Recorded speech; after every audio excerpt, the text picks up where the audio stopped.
started yet. Poor Jamie. Is it cell phones?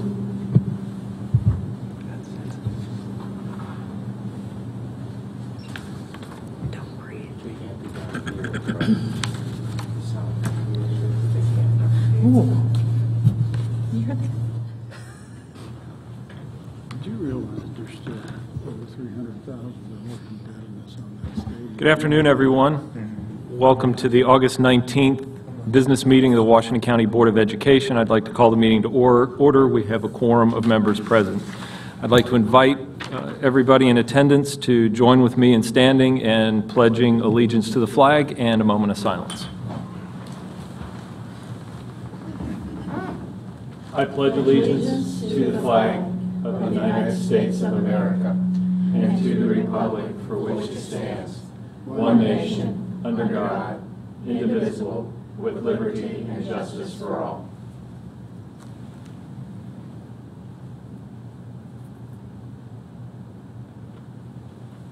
Thank you.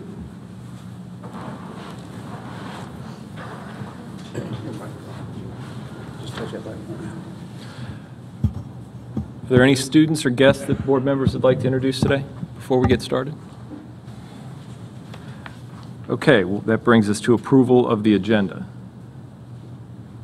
Just turn it off until you're ready. Oh, sorry. Mr. President, I'd like to move for approval of the agenda as recommended by the Agenda Committee. Is there a second? I'll second. Motion by Mrs. Brightman, seconded by Mrs. Fisher to approve the agenda. Are there any amendments or any discussion? Hearing none, all those in favor of approving the agenda? Are there any opposed? The motion passes 7-0 and the student member concurs. Minutes. Mr. President, I move for the adoption of minutes, 3 particular sessions that the board held on work session on Tuesday, August the 5th, minutes from a closed session on the same day, and a business meeting held the same day, minutes from each of these sessions. Is there a second? Second. Motion by Mr. Bailey and second by Mrs. Brightman to approve minutes. Are there any corrections or any discussion regarding the minutes? If not, all those in favor of approval? Are there any opposed? Mrs. Williams, I didn't record a vote, so... Sorry, I was reading my vote. In favor? In favor. Okay, just wanted to be sure. That puts 7 votes in favor, and the student member concurs. That brings us to public comment. We have 2 individuals who've signed up to speak. First is Peter Perini. Mr. Perini?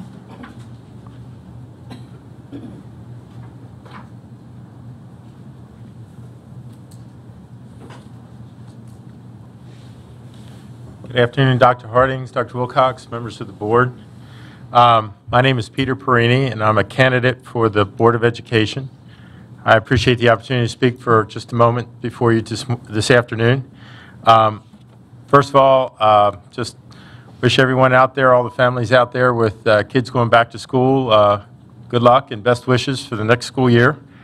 My 3 happen to be going off to college, so they've completed their 12 years in K through 12 in Washington County Public Schools. I'd like to comment on 2 different things. First, the agenda item today is about the AP and IB exams, and secondly, just a few words about diversity. I want to congratulate the Washington County Public Schools on its efforts to continue to support and promote the advanced placement and international baccalaureate programs. The exams that are taken, and looking at the graphs that will be presented later, year over year, the number of exams continues to rise in the IB program, kind of fluctuates a little bit from year to year in AP, but it's exciting to see that over time there has been a steady increase in these exams, as that means that the students in Washington County Public Schools are looking to their future education as well. And it's exciting to see that the 50% of those who have taken the AP scores or AP exams have achieved a 3 or better. And I think that speaks volumes to the work that the teachers are doing in Washington County Public Schools. The other item that I want to mention is in general, I'll refer to as diversity.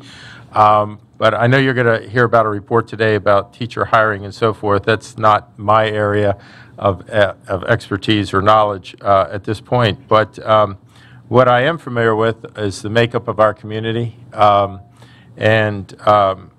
While we are not a predominantly minority community, there are significant minority populations in our community. And I know there's an important emphasis on the African American community, and that's incredibly important in Washington County. But so is also the Hispanic community. One of the areas that Washington County Public Schools previously was involved in is outreach to Hispanic families and those who have children in the Washington County Public Schools. And I'm not sure, in kind of doing some research, that we're involved in that as strongly as maybe in years past. And I know things kind of ebb and tide and come and go, but I would encourage the board to and the administration to take another look at the Hispanic community outreach. Through my experience with other organizations where we do outreach, not only in Washington County but statewide to the Hispanic community, I have found that it's a quiet yet powerful and large community, including in Washington County. So I would encourage the school system to maybe take another look at that and reconsider the Hispanic Family Outreach Program. So I know there's a lot of work going on in outreach and diversity, whether it's in the classroom with the teachers, just in general with the families. But I think that I think it's very good work. I think it takes a long time to build those bridges, so to speak. But I also encourage additional efforts as we move forward. So I thank you for your time, and if there are any questions, I'll be happy to answer those.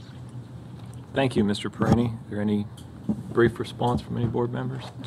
Just one, and Dr. Wilcox, maybe you could address this, but I think or thought, I'm not sure if it's past tense, that we used to, as a school system, partner with the Hispanic Chamber of Commerce when they did a Hispanic festival in Hagerstown. I'm not probably getting the name right of the day or the event, but if you recall, and I don't know if we're still sponsoring that or partnering with them. We're not still partnering or sponsoring. I think that was before my time. I really wasn't aware of it. I know there's been a festival. That would be the Hispanic Heritage Festival at City Park. Thank you. Actually coming up, I think it's the third Sunday in September. Okay. Yeah. So I see some head nods from my HR team, so maybe there's a way to look into that as well. Perfect. Thank you. Anybody else? Great, thank you, Mr. Perini. Thank you. Thank you for your time. The next individual signed up to speak is Denise Fry.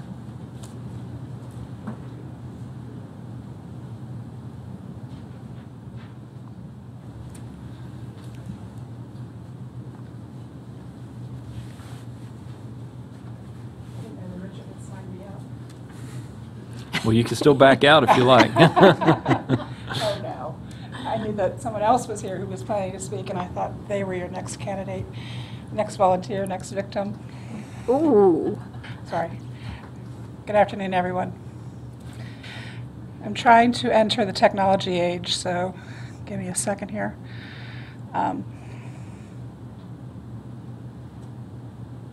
For the record, you had an iPad before I did, so. I did. And we have shared some teaching old dogs new tricks.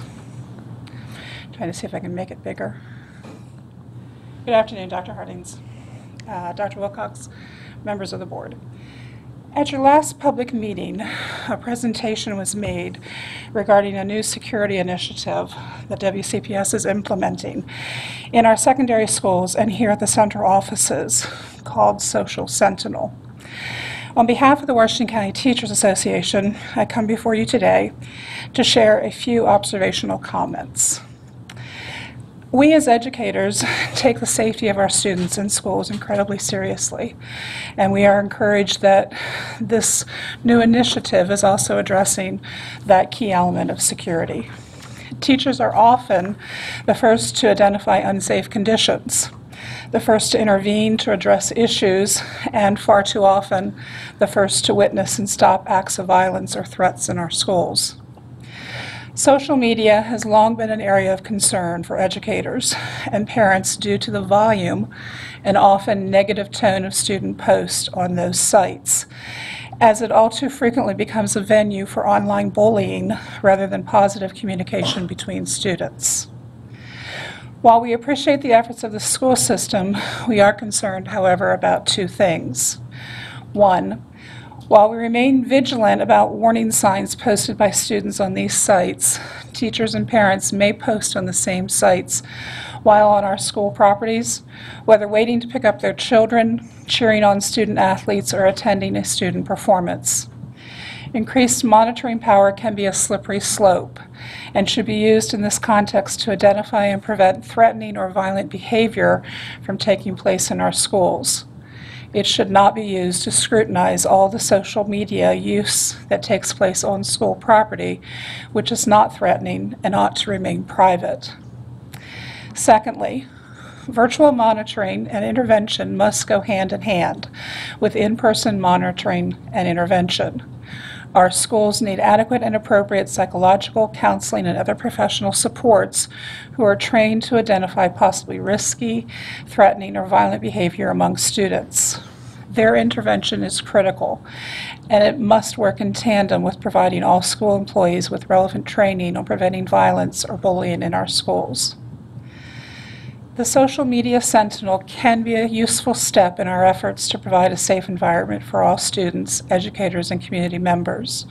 But it must not be the only step, and we must assure that it is being used judiciously. Thank you. Thank you. Any brief comments or response to Ms. Fry? Just Mrs. Brightman? one add, and I appreciate bringing this to us. I think it's great to have that two-way conversation on new type of policies. I would add that behavioral intervention and assessment of behavioral intervention is part of our new discipline regs. And if I'm understanding the process correctly, once an individual was identified, they would be given that type of help on behavioral, because that is part of the discipline regs and code of conduct that is in place. So I think that process is there to serve our students well. It has to be hand in glove. We have to make sure that we're looking at all sides of the issues. Probably an overarching is the communication piece of this. And we need to make sure that those who are on your school properties are aware that this is there. It was very clearly identified to us, and that's one of my responsibilities as president of the Teachers Association, is that we're communicating the needs to make sure that there are privacy settings in place on your instruments that you're using. But we need to make sure that the bigger stakeholder group is aware of that as well, so that they're not.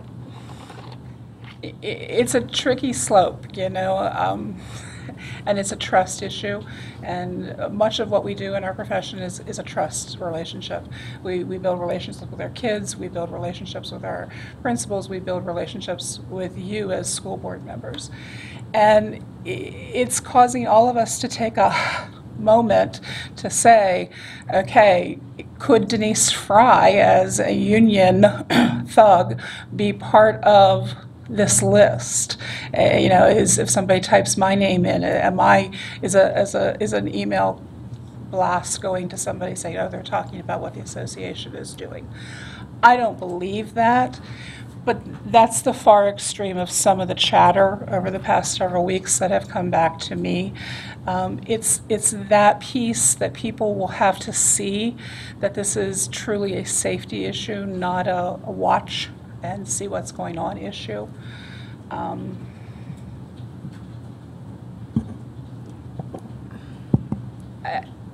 Honestly, the piece that's coming to me is, why is this building also in the net?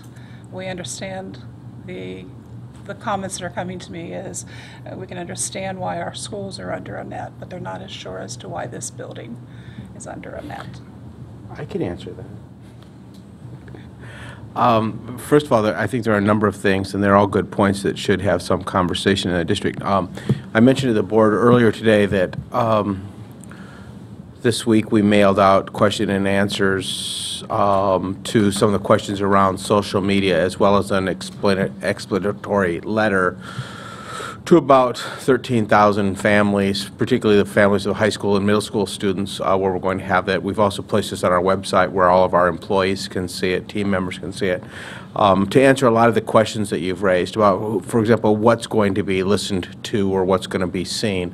I think we've been pretty clear all along that we don't have the capability of putting someone's name in it and going to search for them. What we can look for are key words that are used that are threatening in nature or would indicate that some harm might come. So no matter what Denise Fry tries to do to get caught in this net, as long as she doesn't use some key words like kill, maim, harm, things like that, and some other words related to drug use and bullying, you're not going to have any problem. The second piece of that is there is a human net in this as well, so that as soon as somebody is caught in this filter, and it's an algorithm, it's not something that's done here, it's actually done in Vermont, I believe is where the servers are, perhaps in California. As soon as there's a trigger, then instantly a text message or an email is sent to either the building where it was captured or to myself or to Mr. Ganley or to Jamie Haid. Those are the only folks who would see it at this point in time.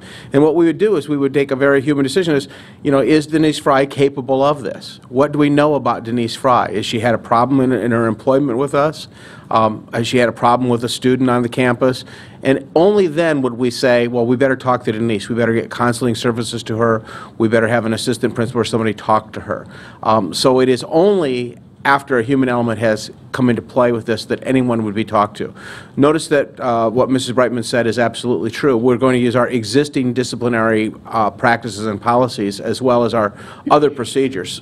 So if it's a bullying thing, more often than not, if no harm is intended in an instant situation, a guidance counselor is going to be involved in the conversation with the young person. The parents of the young person or the guardians of the young person will be involved.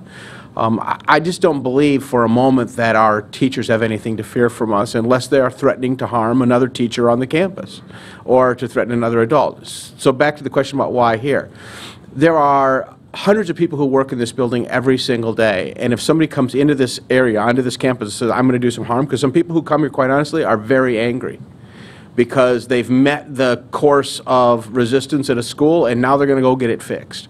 And so if we can provide the employees who work here some advance warning, then we will do that. And once again, I would say to the board, this is only one part of a very sophisticated ring of safety and security processes.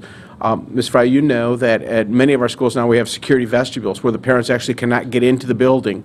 No matter how harmless they are, they have to stop, show an ID, state what their business is. Same as in this building, you have to do that. In addition to that, we have other security measures here. All of our campuses are monitored 24 hours a day in terms of video surveillance. We watch not only the perimeter of the campus, but the interior common places, because our #1 priority is to keep our students and those who are privileged to serve them safe. So that's why this building is, because a lot of adults who come here have real issues with somebody here because they didn't get something resolved at a school level. So that's why it's in this building. I appreciate that response, and that makes sense to me. I'm not sure that that was commonly understood as to why that reason was placed for this building. Any other brief response? Great. Thank you, Ms. Fry. Thank you. Dr. Wright. So those are the only two individuals who signed up to speak. Are there other people who are here today who'd like the opportunity to comment? Commissioner Barr, please. Welcome. It's nice to have you here. Thank you. It's good to be here. Dr. Wilcox, Dr. Harding's board, and Mr. Bailey in particular, we go way back. He's one of the reasons why having a good instructor, a good teacher, I probably am where I am today. So especially thanks to Mr. Paul Bailey. I'm here with good news and positive remarks, and it's something Dr. Hardings and I have talked about for several weeks and tried to coordinate our schedules. And many times I'm a firm believer that things happen for a reason.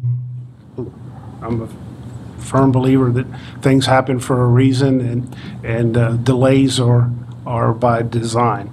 And with that said, through the course of our efforts to coordinate our schedules, I had the opportunity to spend most of last week at MACo, Maryland Association of Counties, summer big conference. And at that conference, I had the distinct pleasure of sitting down with Dr. Lever for lunch, one-on-one. And I bring you accolades from Dr. Lever, his respect for Dr. Wilcox, Dr. Hardings, and the entire board members caught me not by surprise, but with joyous heart as being part of the county commissioners.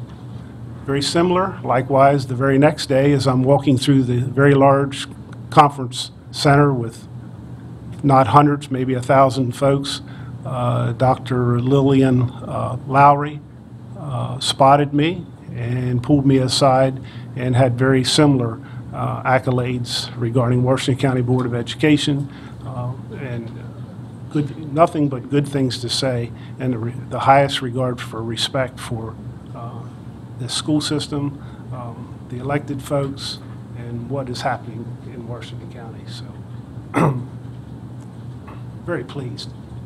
The other reason I'm here today is I have probably 3 hats in my back pocket. Some of you may know that as a businessman, a local electrical contractor, from time to time we do have need to hire particularly young people right out of school to start in the apprenticeship program and become certified electricians in our organization. And for reasons I won't get into or bore you with here this afternoon, but for the last probably 12 to 15 years, I have not, with our company, Ellsworth Electric, hired anyone from Tech High. And I regretfully say that to you. There was obviously some issues, and over the years, working with Jeff Stauffer and George Phillips, they were aware of my concerns and the issues, and we were trying to make every effort possible to make corrections and remedies to those. But most recently, through transition, I've been very pleased with not only the electrical, but many of the other programs at Tech High. And to highlight that, again, by a fluke almost, the evening of the Tech High Awards at South High, there were several other events going on, and I went to one of those events and realized that there was already several commissioners there, and it's like, wait a minute, no one's at South High at the Tech Awards. Maybe one of us needs to peel off and head in that direction. And I chose to do that, and I'm so happy and glad that it happened that way. At the conclusion of the awards program, I approached the young man that won top honors in the electrical class. He was very accommodating, and I said, do you have a job after high school? He said, no, sir, I don't.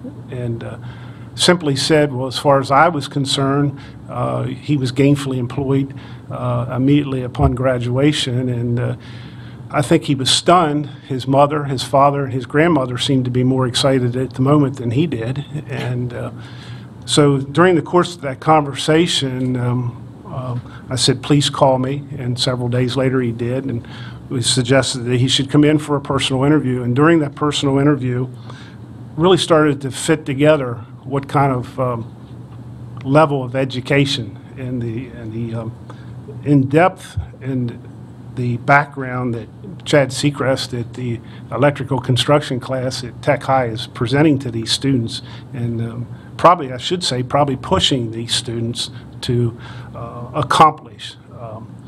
Through the interview process, it started to dawn on me that there was absolutely no reason why this young man should not skip the first year of the electrical apprenticeship program, which is a rather intense 4-year classroom setting in the evening after working all day. It's combined with the OJT and the evening classroom 2 nights a week, 3 hours each night. And so it can be pretty rigorous, particularly if you're working for a company like ours and you're down the road somewhere and you've got several hours on top of actually working with travel and then school yet in the evening. All that said, started to realize the magnitude of what he acquired in 2 years at Tech High. Picked up the phone, called the Bar Academy, and started talking to him about entering this young man into the apprenticeship program. There's where all of a sudden the excitement really started kicking in. Before the conversation was over, this young man not only skipped the first year of apprenticeship program, he skipped the second. He was all the credentials, the OSHA 10 requirements, and the full second year core of the apprenticeship program. This young man next month will be entering the third year of the apprenticeship program. The ironic thing of all this, he has a late birthday. He was only 17 in May and June.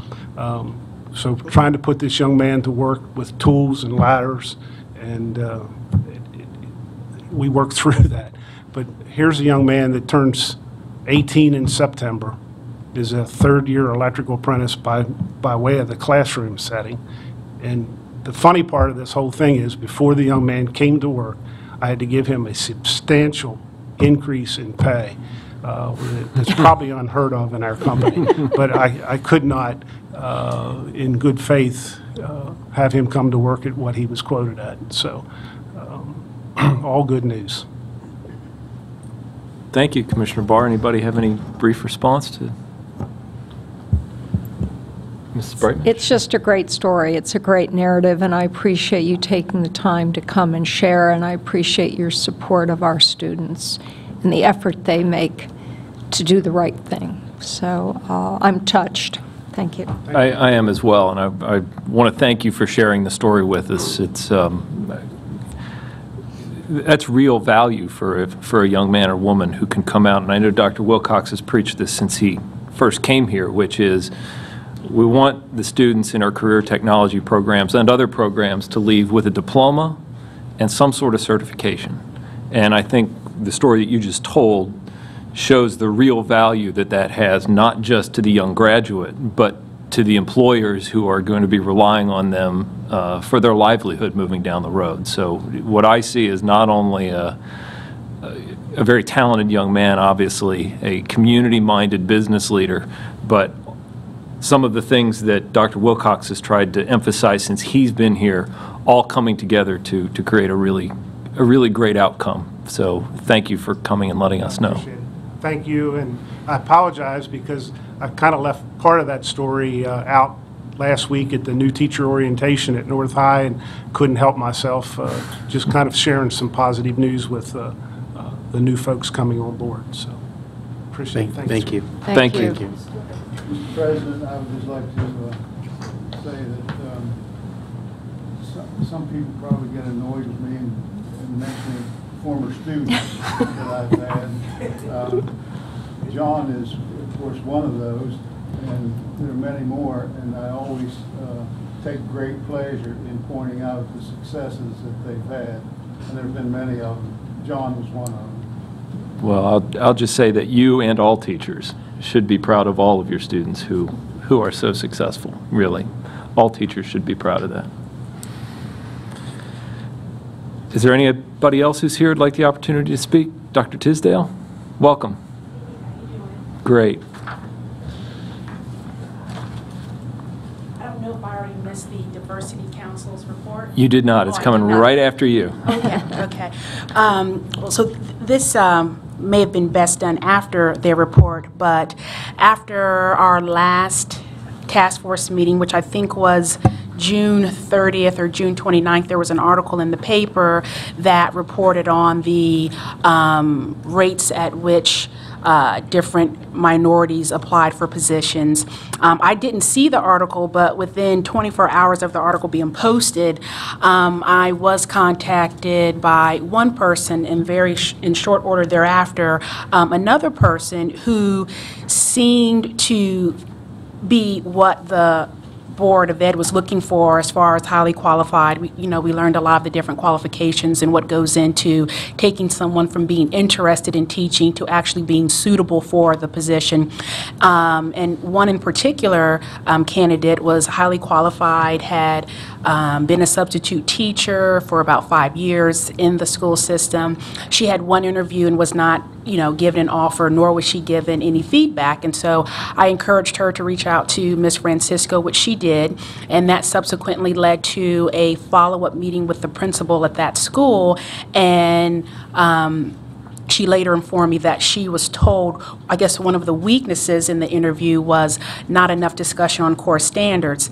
The other young lady that I know was also dually certified in special education and elementary education. She's from the area, and she had I think 3 interviews, no offer made, and one was because a teacher was returning, and I guess that takes some level of priority when a teacher decides that she wants to return. But I say all of that because I am concerned, might there be some disconnect between what the board feels is really important and what each individual principal may go into their selection process, because I understand that the principal and whomever he or she includes in their interview, that the decision stops there. There is no additional oversight. And so following Ms. Francisco's report, my question would be, should the final selection process be reexamined, potentially or possibly to include the input of a consulting firm? I know a consulting firm was addressed at the last meeting, so I don't know if maybe that's already going to be done, but hearing at least these 2 out of 4 people that reached out to me about not being made an offer, granted, I don't know all the details, but they certainly seem to meet the qualifications, especially the one who had already been a substitute teacher for 5 years. And so with this being so important, it just seems odd that not only was an offer not made, but especially no type of feedback. So how are people supposed to know, what is really being looked for when, logistically, they've met all of the qualifications? And if they're feeling a need that this board wants to see fulfilled, then I'm just worried about some disconnect between the final hiring and what this board has expressed as a real concern going forward. So that's it. Thank you. Dr. Tisdale, any brief response to your comments? I imagine we'll get into some of this as we hear the report, so stay tuned. Okay. All right. Thank you. Is there anybody else who'd like the opportunity to speak?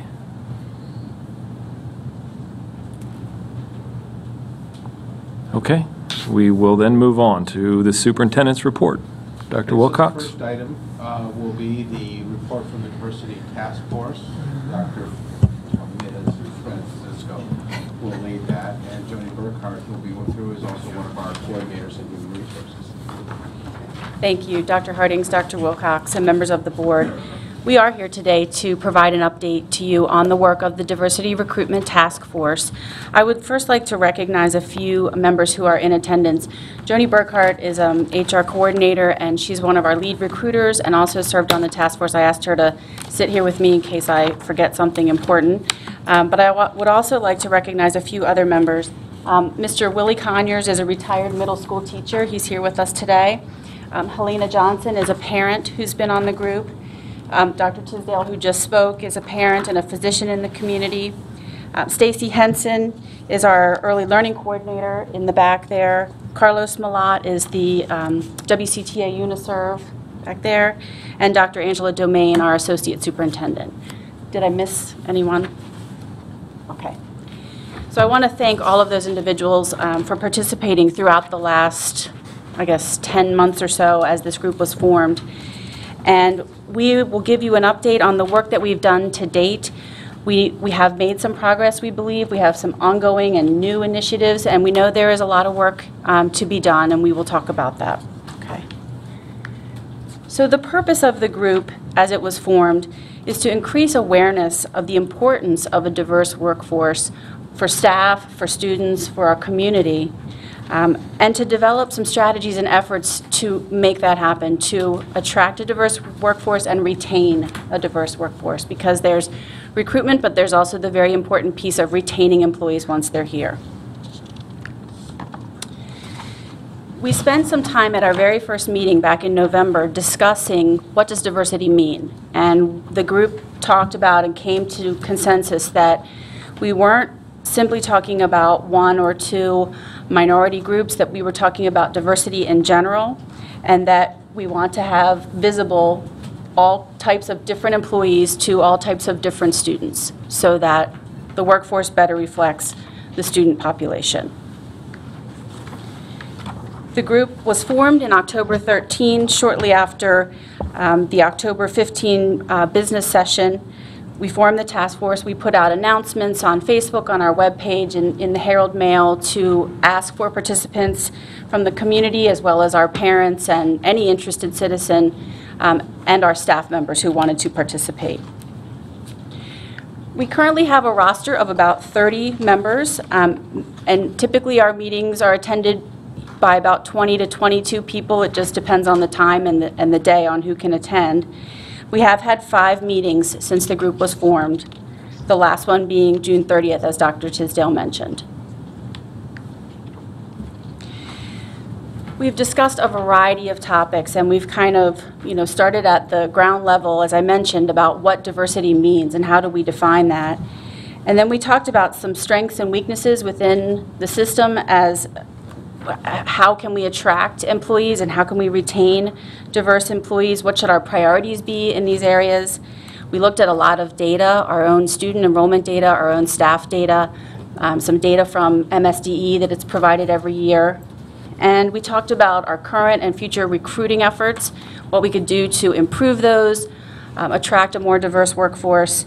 And then we spent one entire meeting on the certification and hiring processes so that we could have a real understanding within the group of what it means to have a Maryland State Teaching Certificate, what it means to be deemed highly qualified by the state, what does our hiring process look like, and various steps from being an applicant to a teacher.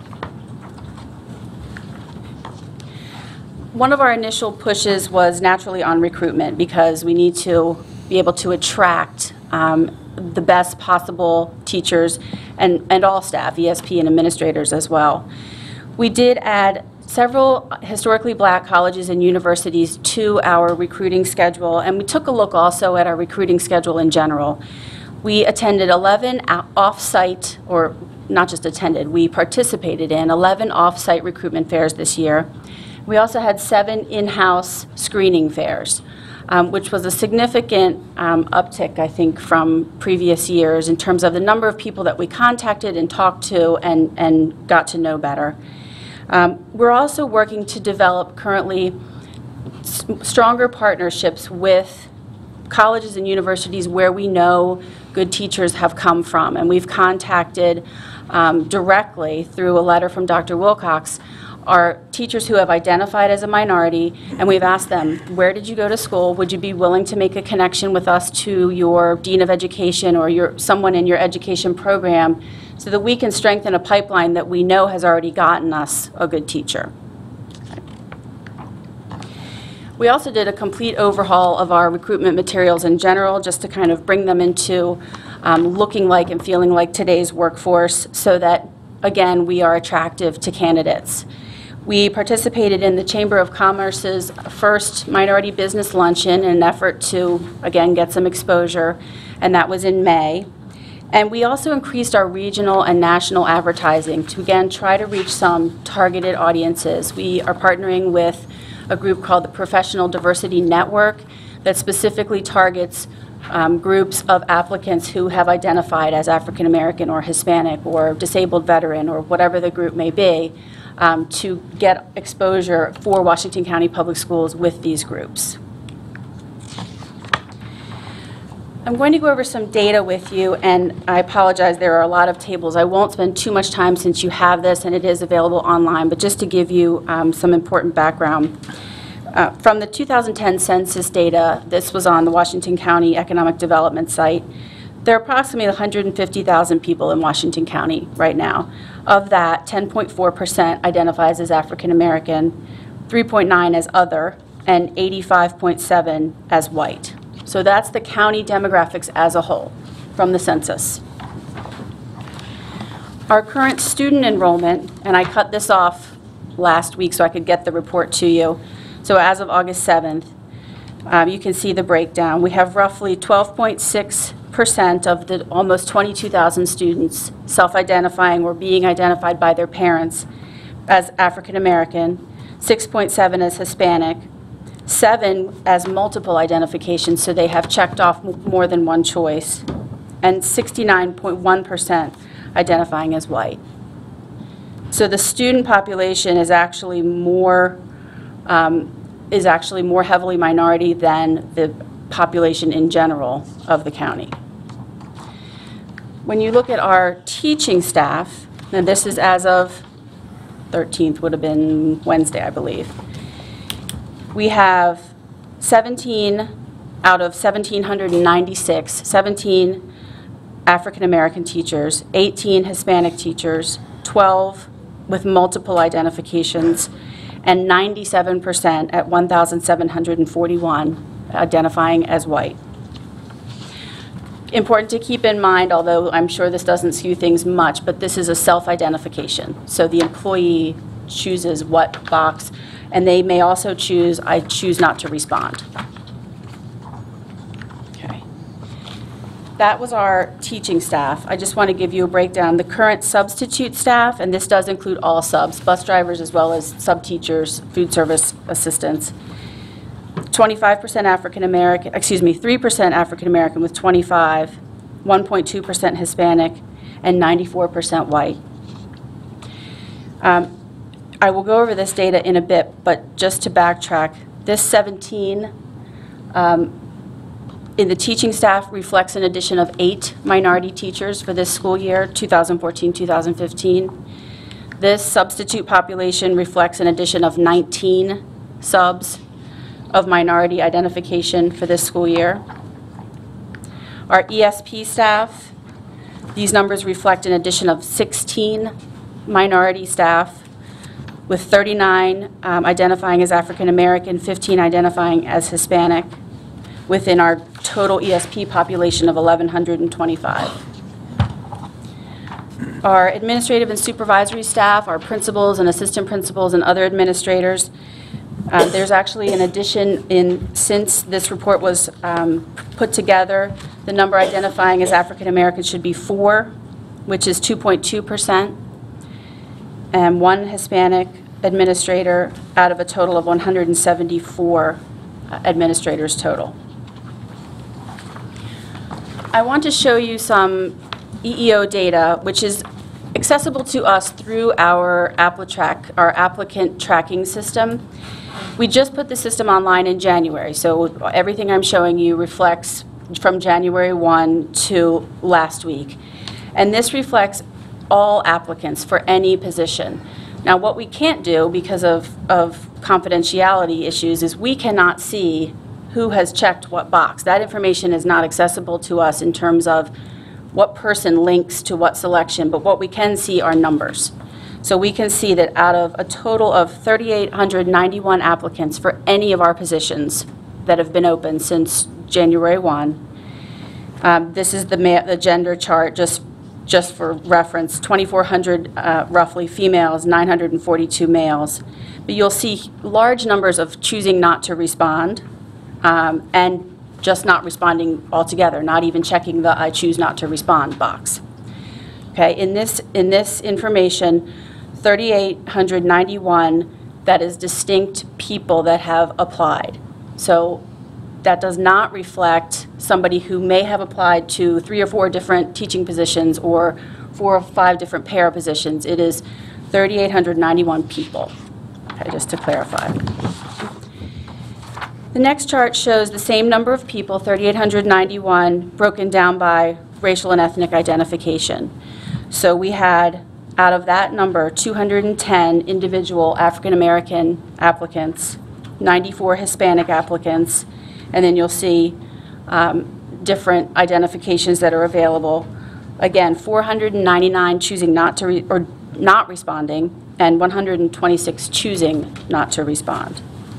Okay, this total number does include our current teaching staff or paras who would have put themselves in for voluntary transfer. So this number includes someone who would have said during voluntary transfer, I've always wanted to teach at Bester, I'm putting myself on that list. Okay? We filled, since January 1, a total of 348 distinct positions. That's 126 teachers, 104 substitutes, 29 temporary staff, so you can see the breakdown. But out of 3,891 applicants, we've filled roughly 10% of that, 348 positions. Just to give you an idea of the applications for teaching positions. So for our elementary school teachers, we had 506 applicants. Of those, 2.4% identify as African American, 1.6% identify as Hispanic. Close to 89% identify as white. That's the elementary grade level. For middle school, 390 applications. Of those, 14% identify as African American. I'm sorry, 14, which is 4%, identify as African American, 2% identify as Hispanic. Again, almost 84% identify as white.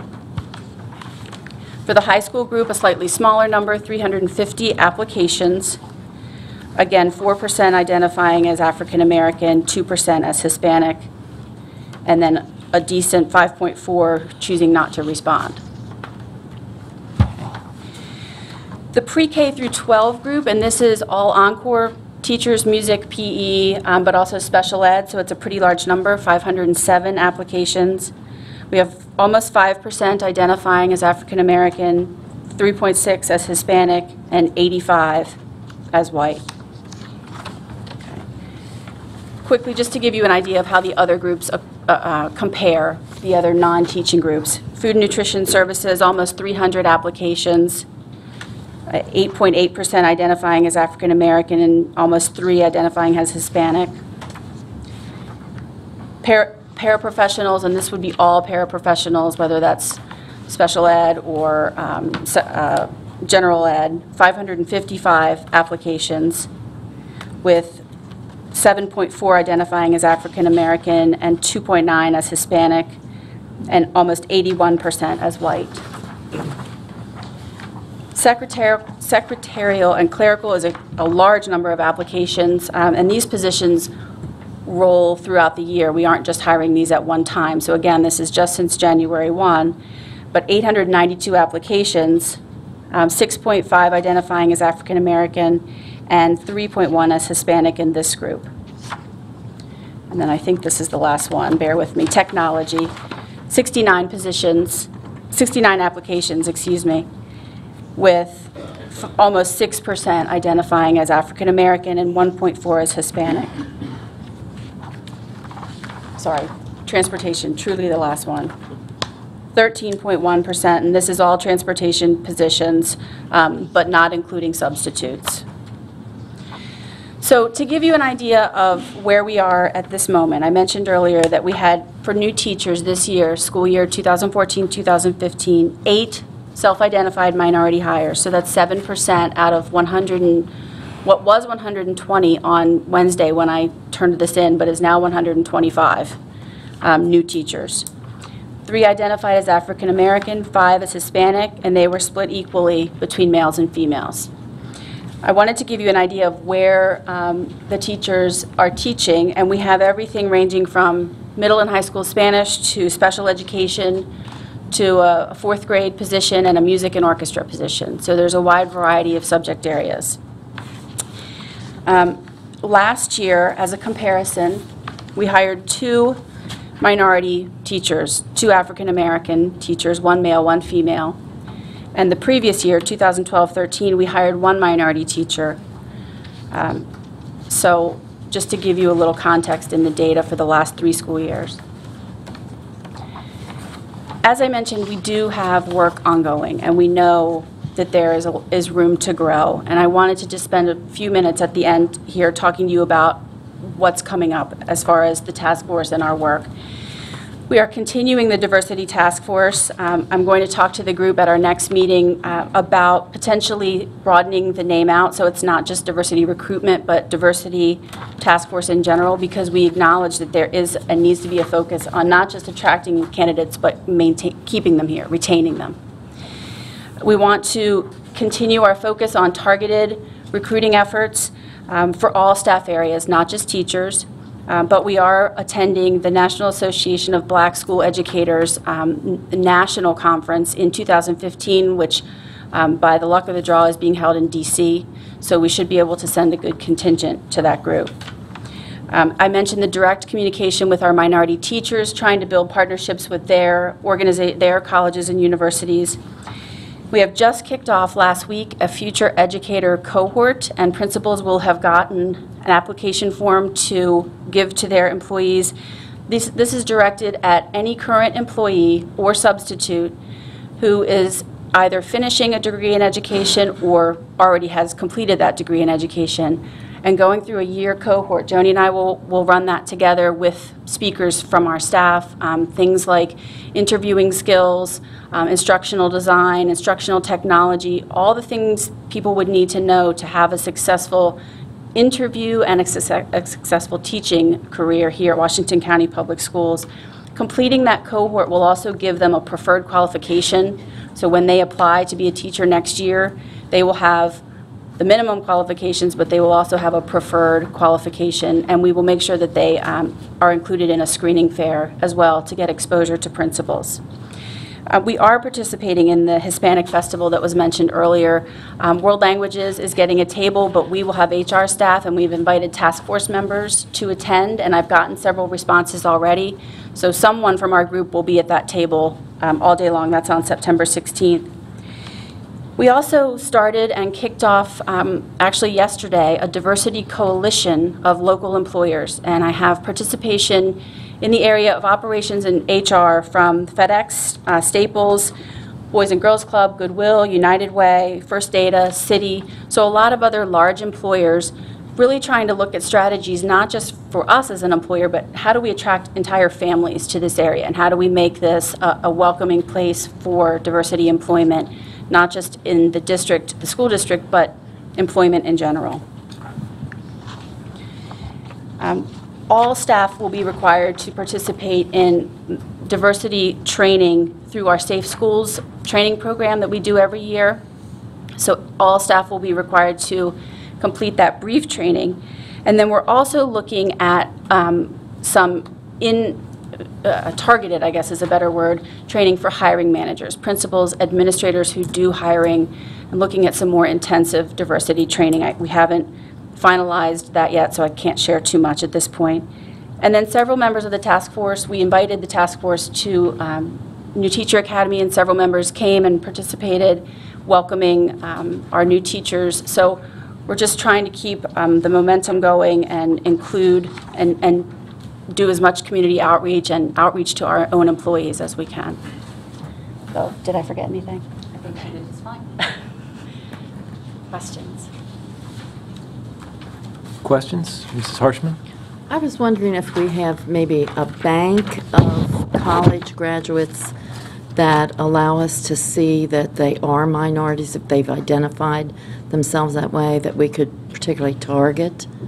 I know it would be almost impossible for anything except maybe teaching or administration because everything else is kind of fluid.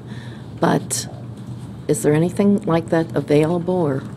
No, and the EEO prevents us from linking individuals to a race or an ethnic identification. So the colleges wouldn't have any material available for that? No, before we go to a recruiting fair, we look at what contents, but we cannot look at who's available. Thank you. Other, Mr. Bailey? With young people coming into the system, regardless of their gender or diversity, whatever,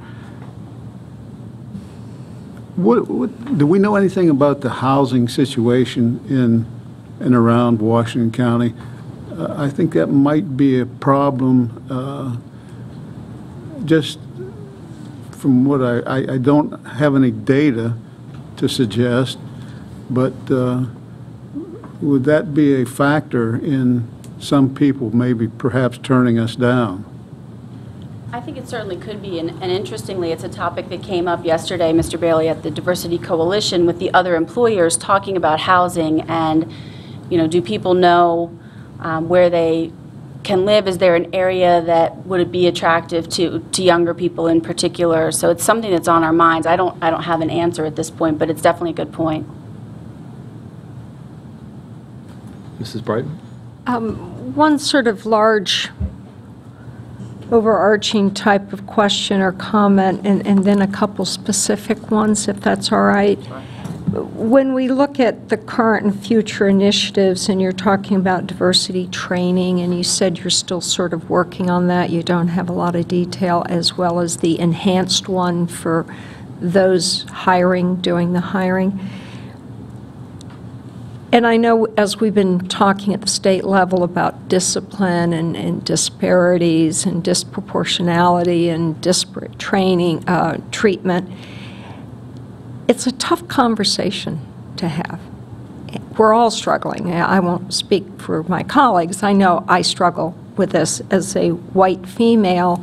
My gender helps, but the whiteness doesn't give me that background or experience to know what that conversation should be like and what are the right questions, how should I be feeling. It's a tough one. And when we talk about sensitivity training, I think we're talking about trying to find common ground, trying to build relationships or trust. And how do you see that as part of our role? We're the largest employer in this county, and it seems to be that we have an opportunity to make a statement, send a message, be a role model. Help me with this one. I struggle with it, because whatever I say is going to be wrong at this point. Well, I do want to clarify one thing. The training for all staff is in place, and that will happen this school year, and that is through our MABE Safe Schools program. There are a variety of trainings that we can identify each year. Some are required always, bloodborne pathogens, for instance. We don't have a choice. But we can choose others, and this year we identified the program called Staff to Staff Diversity Awareness. And so every employee will be exposed to that at some point during this school year. The more targeted training that I was mentioning, we've been talking to a local group. I don't have a signed contract, so I hesitate to... Sorry, I wasn't aware of that. So. But it is, the effort would be exactly what you're discussing, to talk about having those conversations, having that awareness, being aware of some of the messages that we might be sending without even knowing we're sending that message. Exactly. It looks like a really good program. I just don't have the final document to share at this point. But I do think it's an important conversation, and I think we can, especially working with these other employers, yes, we are the largest employer, but we're not the only employer. And so when we talk to the Diversity Task Force, and I know Joni can speak to this, we've talked a lot about the perception of Washington County, and it's not always great, I will say that, as an employer. So how do we work together to make it great and make it a place where people want to come, they want to bring their family, where they want to have a family here? And I think we're a large part of that, especially because we're impacting not only employees, but students. And the total quality of life. That's right. Yes. Absolutely. And I was going to also add the ability to have the hard conversations, not just within the school systems, but also within the community. And that's why we love having this diversity task force, because now we've brought members of the community along with the school, and also members of other employment places to have this conversation. And the conversations are tough. and they are worth having. If you look at Singleton's work or Campbell Jones, we can learn about questioning and conversations and being able to work in a workplace that is willing to have those conversations. And let's face it, it ties directly in, it couldn't tie more beautifully into building a community, into our vision statement. So I think that's all part of that, building a community. Absolutely. Thank you. I do get several questions from people who are moving here. What is the community like? What type of community are you building there? How is my family going to be treated? And those are important considerations for anyone looking at us for a home. Absolutely. Yeah, great. Just sort of to bring a few of Dr. Tisdale's questions to the front, and I know we can't speak to specific personnel issues, but in a broader sense, and I know you're doing this educator cohort as a way of helping train how to interview, and and that's great. I guess what is in place right now as far as feedback to unsuccessful candidates? What is the general protocol? The general protocol, because there are, as you can imagine, a lot of interviews happening at once in the spring. The protocol from the HR standpoint is that the applicant will receive either a phone call saying you are the successful candidate and here's all the information, or an email that says another candidate was chosen, we encourage you to keep applying, something along those lines. But the candidate can always, and we encourage candidates to call either HR or the principal doing the interview to ask for specific feedback. I can facilitate the meeting, and I did that in the instance that Dr. Tisdale mentioned. I don't have the specific feedback because HR is not participating in teacher interviews. That's a principal and an assistant principal or whatever panel they put together. But I'm always happy to give candidates the opportunity to get that feedback so that they can grow for their next opportunity. So if I understand the process right, and cut me off the pass if I go in the wrong direction, but you do the initial filtering by the job posting, the criteria, the requirements, the certification, all of that. That's the first cut. Is there an interview at that level, or do they then go into an employment pool that the principal can look into? What, is there an in-between step there or not? There are screening interviews, and this year, Joni put this together for me. We did 266 elementary screening interviews, and this is with a principal or an assistant principal or a content area supervisor. 52 in ELA, 57 in math, 76 in special education. But that doesn't get to every single person. So the other part of the screening process that you're mentioning is that we in HR, we do the first pass, but you should know that the first pass will involve multiple follow-ups and phone calls with the candidate to say, okay, we still need your praxis scores, we still need your transcripts. We get them to the point where we can say this person is highly qualified to teach X, and then they are put in a pool that is viewable by all principals, and especially with AppleTrack, it's all electronic. It's literally at their fingertips to look at any of those applicants. And just to follow up the next step then, so you have the principal doing the interview from those pools, picking individual candidates from that pool. And I think you intimated there would be a high level of sensitivity training at that level going forward. That's where we'd like to do the training. And I think that, again, speaks to Dr. Tisdale's concern that is there a disconnect at that point? And again, we can't get into specifics. I know that because the whole process up to personal interviews should be a blind process. But help me understand what, as a board, we could do, or you as HR, to support the principals in that sensitivity or that interview at that level. I think the training is important, but I also want to go back to the numbers, and this is incumbent upon human resources, but also as a district in general. Out of the, let me see, just as an example, out of the 506 elementary education applicants, 12 were African American. So we need to do a better job of getting people to apply.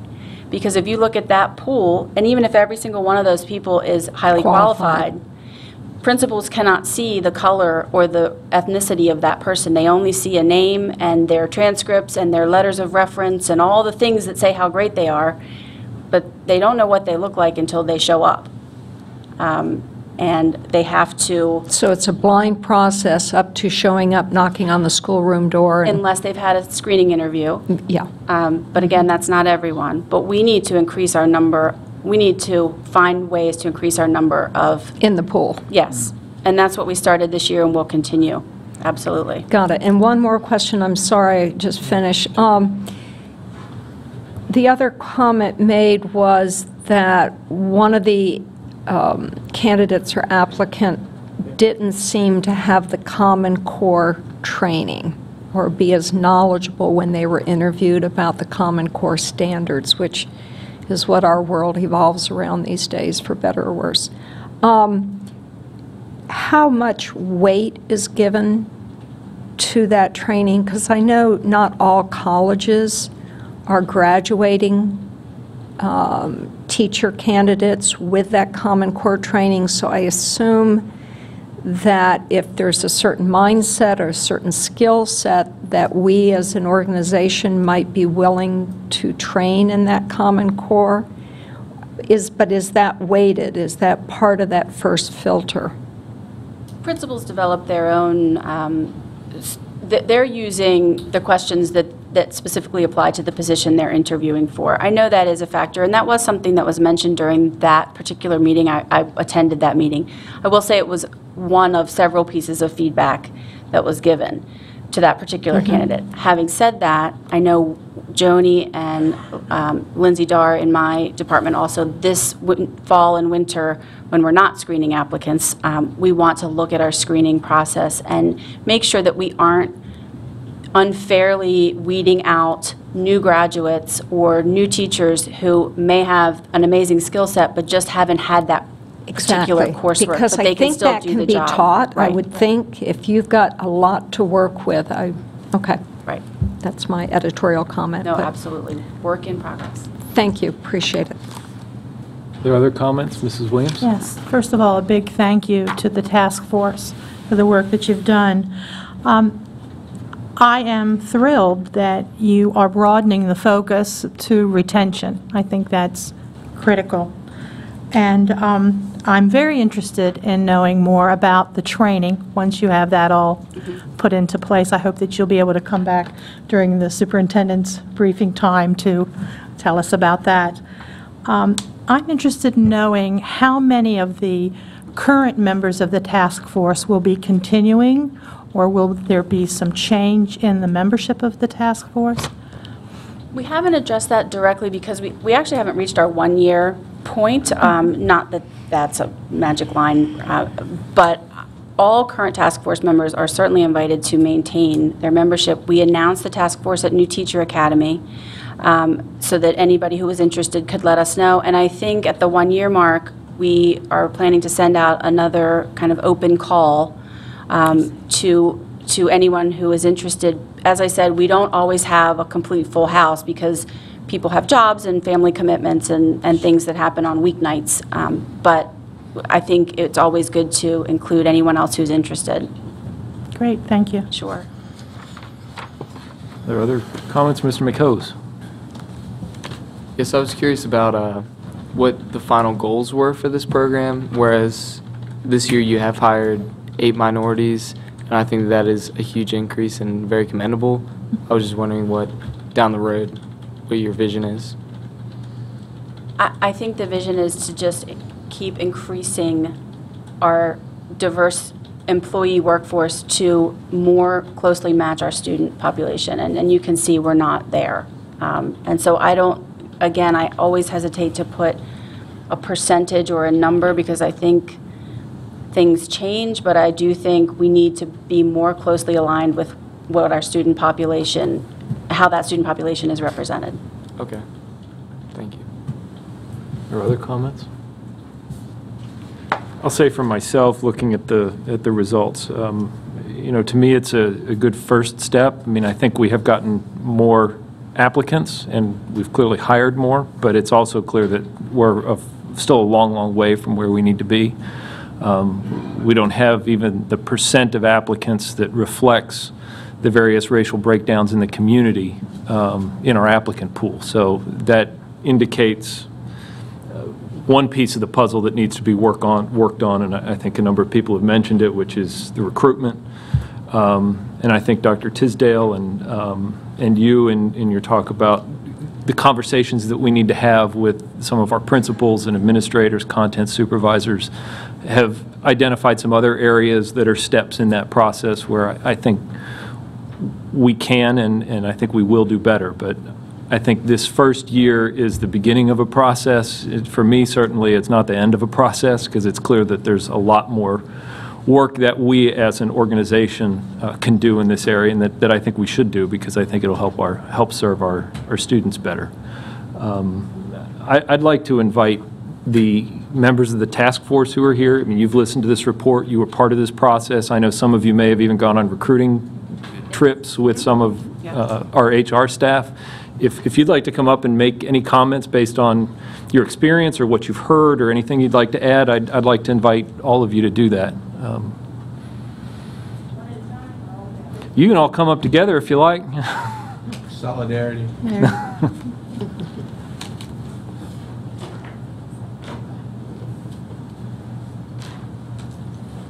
Well, I'll start, if that's okay. Absolutely. I really appreciate a number of the comments that were made after the presentation. And I certainly consider myself an expert on being a minority. And one thing that came to my mind as I was listening to Ms. Francisco, even though the numbers were very, very, very small, when we are talking about the attractiveness of a community, this community, when I came here 8 years ago, probably is a lot different now than it was then. So attractiveness, I came because I was hired and I liked the job and the possibilities in the job.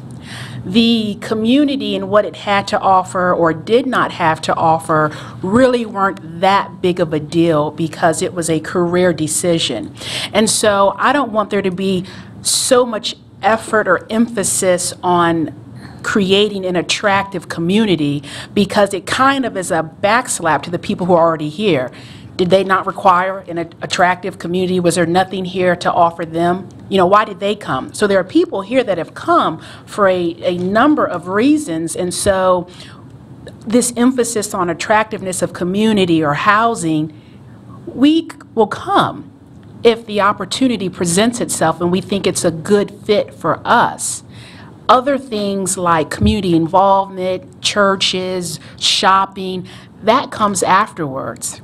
The same for retention. You know, those things happen once people have come and decided this is or is not a good place for me. And I certainly have struggled with that recently because of what I view as a fairly slow process. And I know things, and I've come to learn that things don't happen overnight and that I need to appreciate the effort.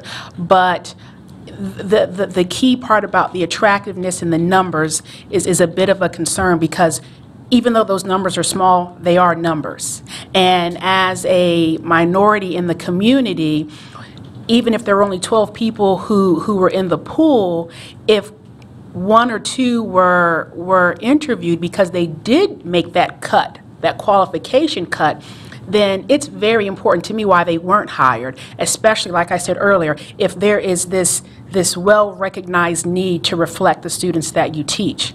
You know, it's a more of a glaring, it's more glaring that this person was not hired than that the numbers were so small to begin with. I don't know if that makes sense, but that's, you know. Okay. Thank you. That's my comment. Good afternoon. Good afternoon. You didn't know you were going to be put on the spot today, did you? Yes. Just a concern, as a parent of two students, one is a graduate of the public school system and one currently in middle school. I think we've done a lot of work, the task force has done a lot of work And again, our focus is not to beat upon what has happened, but to improve the standards. Again, as Dr. Tisdale said, I am a minority, but I think the mindset of those who are in the system needs to change, hopefully through the diverse training that would work. I'm mindful of my daughter coming home from school and being told that color doesn't matter by one of the administrators in the school. Well, my husband's response to that was maybe color needs to matter because there was a concert where the African American children were put in the back, regardless of size, and it was put on that it was because they were African American and they were tall that they were put in the back, and we might need to look at that. You know, again, the comment was made that maybe. Oh, we don't look at color. Well, maybe we need to look at color, and we need to be sensitive to the needs of everyone, not just some people. So my concern is that we do a better job with recognizing what the concerns are for everyone, being sensitive to the needs of everyone. If we look at it and we open up and have a conversation about it, our morals and values are pretty much the same. Okay, so I'm thinking that we do need to renew our minds about how we feel about being different. And that's basically bottom line, it's just being different. So that's what the conversation, and that's what I hope we can bring to the table and we can make changes about. My heart in task force is retention. When we invest all this time into the applicants and getting the materials that's needed to get folk here, how do we keep them? Do they feel comfortable here? Are they warm? Are they welcome? Is it subconscious or not conscious enough how they're treated when they're here? Is there support? You know, and that's Hispanics, African Americans, again, however they identify themselves, are they welcome? Thank you. Thank you for that. Dr. Harding, Superintendent Dr. Wilcox. I wear many hats in this community. And one of the hats that I do wear is as being a member of the Diversity Committee, and all hands as far as my hands is I'm all in. And I would like, when my time expired, to be reappointed back to the Diversity Committee. I would like to serve again. You know, for public meeting, I would like to be a part of the future one. But there are still a couple of concerns that I have, particularly when Mr. Perini made his earlier comments about what about outreaching towards the Hispanic community. When I first met about 10 months ago with senior staff and Dr. Marco, that was one of the issues I expressed, that along with having the recruitment for African Americans, there also needed to be an outreach towards the Hispanic and Latino communities here in Washington County, and to increase those numbers, particularly providing role models for those groups of people, particularly the boys and girls who are in our elementary and preschools. That was one of my concerns way back when. My concern today would be that we go back, continue to allow the Diversity Committee to meet and offer a recommendation to the elected board. But one of my main concerns is that we go back and look at the hiring process here. Go back and review how we hire all teachers, and look, as Dr. Tisdale had mentioned, that perhaps we should involve a consultant to be a part of the hiring piece. But that's a decision that you as elected board members will have to do. But I'm encouraging that the personnel committee, and I think that's headed by you, Mr. Wayne, right now. Are you with the personnel or human resource committee? Human resource. That you go back and look at that whole hiring piece, and maybe you would, I guess, integrate the piece with a consultant, or have the consultant to offer some recommendation. Again, I just thank you for allowing me to be a part of that diversity task force. committee, and I look forward to working with the group again. Well,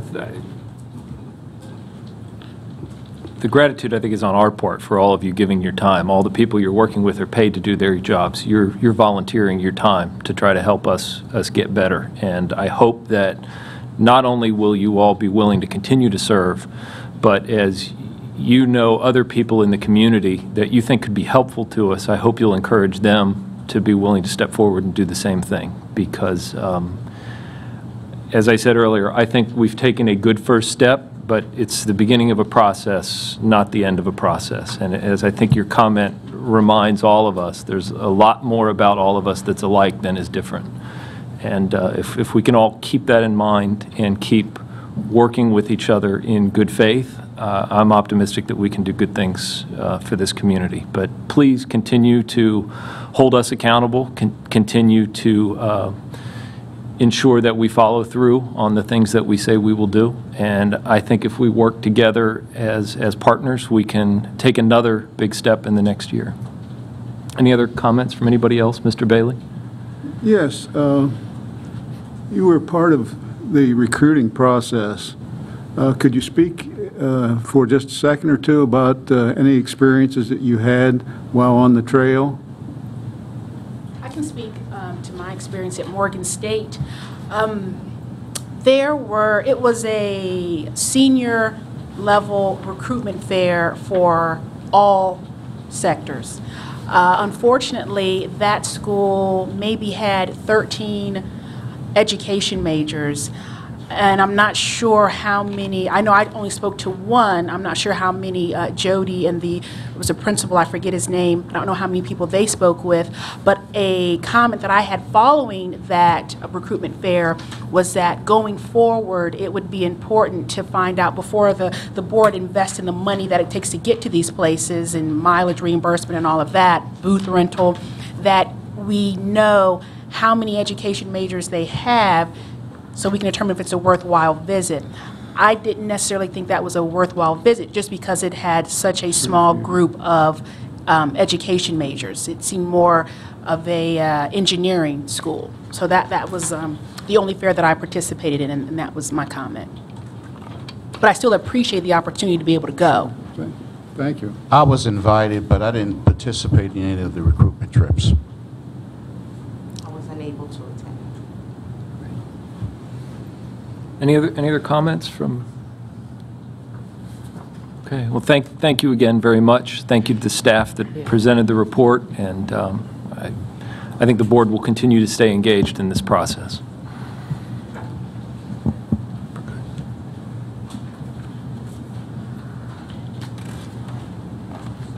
You want to do the second one? Unless you got something to add, boss. Well, I would add just one or two things. One, I want to thank the community members who not only participated in the task force, but who came today to speak. So thank you very much. I think the task force in itself has done a lot of work laying the groundwork. I agree with you, Mr. President, that we have a lot of work to go. You know, one of the things that might be helpful to us would be if we could have a little more direct access to the board in this process. And, you know, one of the things I would ask is if you would consider, this has been a topic that Mrs. Williams and I have talked about for quite some time now, about diversity and how we go about that. So perhaps if the board would be willing to let Mrs. Williams be kind of the liaison to this task force, it would be helpful to us. But again, you know, perhaps the board needs more time to think about that. But I would ask that she be allowed to participate in this process with us, because it's a conversation we've had for the better part of a year now. Great. We can consider putting that on the agenda for the next meeting, maybe to ask to appoint you as an ex officio member. It's not a board committee, but I think the board should empower you with that if it's something you're willing to do. And report back. Yes, I would like to do that very much. Thank you. That'd be great.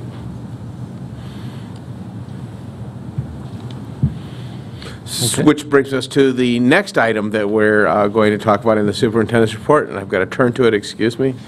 I should know my agenda better than that.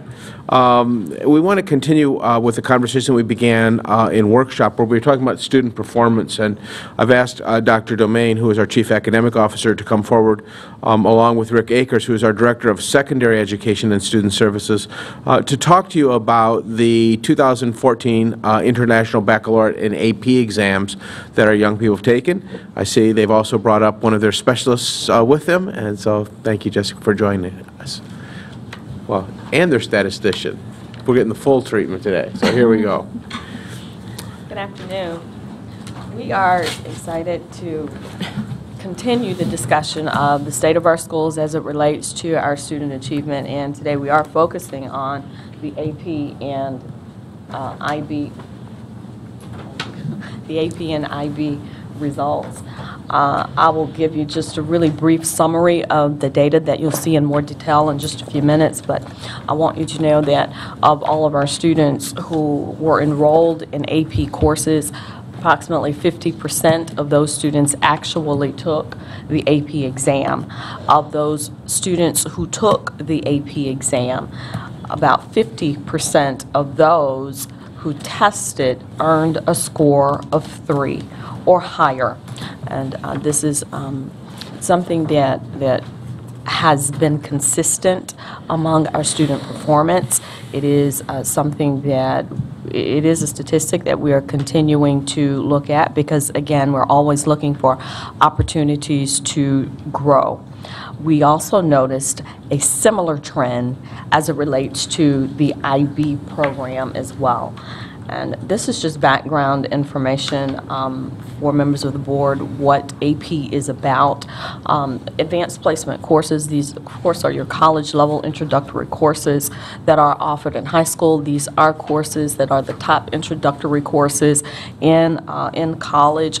There is a standardized exam that students have to take at the completion of the course in order to demonstrate that they have mastered the skills that and the content that has been presented in those courses in high school.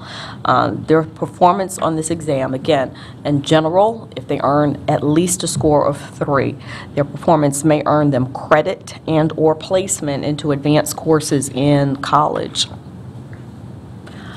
This is just a listing of the AP courses that we have available here in the county. Not every course is offered at every high school. Of course, what is offered depends on student demand. But we do have, again, these courses being offered in the county. The next slide begins to reflect a little bit about our data. We want you to know that with a steady overall enrollment in the county, the number of students who participate in AP has generally increased and then held. It's the light blue bar that you see increasing over time from 2008 until 2014. 2013 there was a little of falling off, and but we consider that minimal. So in general, the number of students who are choosing to pursue AP courses has increased, and that has been a very deliberate effort for that to happen. We know that studies in college persistence have shown that those students who take AP courses are more likely to graduate with a bachelor's degree in 4 years. We know that they are more likely to be successful, and so we are encouraging a greater span of students to participate in the advanced placement coursework. We also would like to point out that the percentage of students who actually take the AP exam has also increased over time. So that's the darker blue bar to the left that you see. Percentage-wise, again, it does show it's steady. In 2008, it was about 48% of the population. In 2014, that comes to about 46%. So again, pretty consistent in the number of test takers when compared to the number of students who actually enroll in the course. And again, this is with the increased number of students who are choosing to take those courses. So then after we look at who's taking the courses and who's taking the exam, the next thing that we wanted to look at is then, so how are these students faring? If we're opening the enrollment into to more students, how has this impacted the score? And again, we have been consistent. If you look at the green bar that is on this graph, that green bar represents, again, the number of scores 3 and higher on the AP exam. And again, you will see in 2008, it was 49% of the number of exams given where the score was 3 or higher, all the way to 2014, where we're at about 49%. Again, as I said, approximately 50% of our students who earned a score of 3 or higher.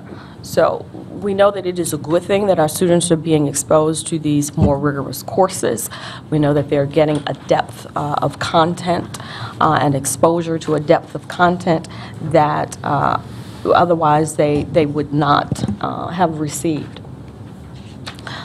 There have been some specific strategies for this increased participation in the advanced placement courses. Of course, you know that we weight these courses. There's a weighted grade point average. Beyond that, though, there is this early identification that happens. And I have personally witnessed principals here in the county who have gone to students, they've seen them in a class, and this particular principal saw a student and said, I know that you can benefit from advanced placement. We're going to talk about your schedule, and you are going to take this AP class. And so I took that as a positive as it relates to our principals knowing their students, the relationship and level of trust between the two. I did go back and find out, yes, that child did enroll in that AP class, and the child did very well. So we are looking for students who may not have thought that they were AP material, may not have thought that they could have benefited from the course, but we have adults in place who are looking out for their best interests. So we do have an early identification process that is happening. We're also working with our teachers' professional development. It's a paradigm shift. Because at one point, and our teachers, you know, AP was thought of as, you know, this is only for the best of the best, and they're the only ones who can benefit from these courses. So it's a paradigm shift to expose those students who, again, may not immediately come to mind as this is a child that should be in AP. We are looking at those children, again, who can benefit from the experience. And so, again, we are helping our teachers understand that shift. And then, of course, there is also an incentive in the funding. Our county pays half of the cost of every exam, and the state pays the entire cost of the exam for eligible FARMS students. So again, specific strategies in place to increase the participation in our advanced placement courses. We wanted to take a look at the performance of students on the coursework as well as their performance on the actual AP exam. And we are not saying that there is a causative relationship between student performance on the exam, student performance in a class and their performance on the exam, but we simply wanted to see a grade distribution of students who simply enroll in the AP class versus those students who go on to actually take the AP test. This is a slide that I added, Dr. Hardings, I apologize, prompted by your questions in the email that you sent. And so it was not a part of your original board packet. But what this slide does show is that For those students who simply enroll in AP classes, this was their grade distribution for this past school year. We had approximately 37% of those students who earned an A in the course. Approximately 42% of those students earned the equivalent of a B in that course, from 80 to 89%. Those, again, that's the grade distribution for those students, all students enrolled in AP classes. We took from that group those students who actually participated in AP testing and saw, we can see the difference in even the course grades for those students. For those students who participated in AP testing, 44% of those students earned A's in that coursework. 40.8% of those students earned a B, and so forth. And so, again, we are not saying that there is a causative relationship between the grade a student earns in a course and then whether or not they will be successful on the AP exam. This does not show that. This simply is an observation of a phenomenon of those students who choose to take the exam. Their course grade is higher than those peers who do not in general.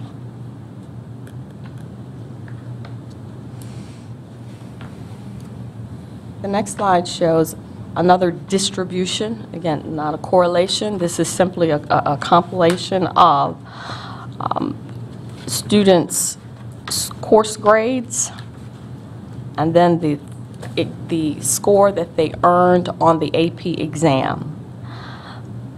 The numbers that you see in this score represent 94.8% of all students who were tested. This chart represents those students who both took an AP exam and were enrolled in the course. And what you see in this slide, the very far right bar, 90 to 100, those students who earned a score of 90 to 100, of those 814 students who earned a score of 90 to 100, approximately 69% of those students scored a 3 or above. Again, your higher achieving students, when it comes to the course grade, they earned an A. 69% of those earned a 3 or above. That second column, the 80 to 89%, those students that we would consider having earned a B, of those students, and it's 746 of them, 37.5 of them earned an AP score of 3 or above. And you can see how that percent decreases as the letter grade decreases at 70 to 79%. Of those 263 students who earned that grade, only 24% of them earned a score of 3 or above. Again, we are not at the point, we haven't done the correlation coefficient to be able to say that the letter grade is a predictor of how students will perform. Again, observing the phenomenon is what this documents. Could I interrupt just Yes, a moment? Looking at the 90 to 100, it is concerning to see someone making a 90 or 100 in an AP class still doing a 1 or a 2 on the test. Yes. Yes? Yes, we agree. And you will see, as part of our strategies for increasing performance on AP scores, this is the data that we will use to inform decisions such as, do we have the right persons in place teaching these classes? Next question. I have a question along that same line. I can't see that very well, but if only a test is used to grade an AP class, then they should match. But if a teacher uses participation, homework, and other things that go on in the class, they will not match. So to see something that's higher here and lower on the test would not be unusual. Correct. If I hear you correctly, what I will assert is that the test is not the only thing that goes into the course grade. It is not the only determinant of the course grade for any student. I mean, though, the activities and the things that go on in class, for each marking period, the student is given a grade. So if you only use tests within that class to grade the student, then yes, it should turn out about the same at the end. But if you are using other activities within the classroom to grade a student, it will not necessarily, and it doesn't matter who's teaching the class, it would still be a difference in a grade, because some students do not test as well as they participate. Some students do not test as well as they complete assignments and take an active leadership in the class. So you can't always determine that there may be a problem with the teaching if the student is not getting a very good score on the test, but is getting a very good score on the class, correct? There could, yes, that So that absolutely could could be happen. one factor, correct. Okay. It also could be that we need to provide more support to that teacher. Is the teaching, is the curriculum aligned to what is expected of AP? Do we have the right materials in place? There are many factors that we will look at. Again, how students have performed under any particular instructor over time is only one of the factors that we may consider. And I know that was a consideration when I was teaching. There were AP classes that students were, as you said, encouraged to take, even though the student had no intentions of going to college and struggled through it, but did his best. Now, if he decided to take the test or was encouraged to take the test, he may have not gotten a good grade on that, but he did do the work, and he Correct. did well with the reinforcements that he got within the class, but when it came to taking the test, he didn't pass it. Correct. So, And even That- in and my that can happen. experience, yes, Yeah. ma'am, even in my experience, that has happened. There are students who take the course, and they take the course for the rigors of the course, for the exposure to the Right. curriculum. They don't intend to take the test. And so, of course, we know that that will impact right, their performance. absolutely. Yes. If I could just offer from a principal's perspective, this doesn't necessarily, these results, because they are the entire population, don't reflect on a teacher. The fact that some people scored a 1 and a 2 but had a 90 in the class, from a principal's perspective, you would look at an individual teacher's results, and you know, if every student in the class had a 1 or a 2, then you'd be concerned either about how you're identifying students for the class or how the class is being taught. But if you see, you know, some sort of stratifying of results among the teacher, that kids are receiving a 5 in that class, and some are receiving 3s and some are receiving 2s, then you know the right content is probably being taught, because not very many students can walk into an AP class and earn a 5 just based on previous knowledge. I'm not saying it never happens, but it's pretty rare.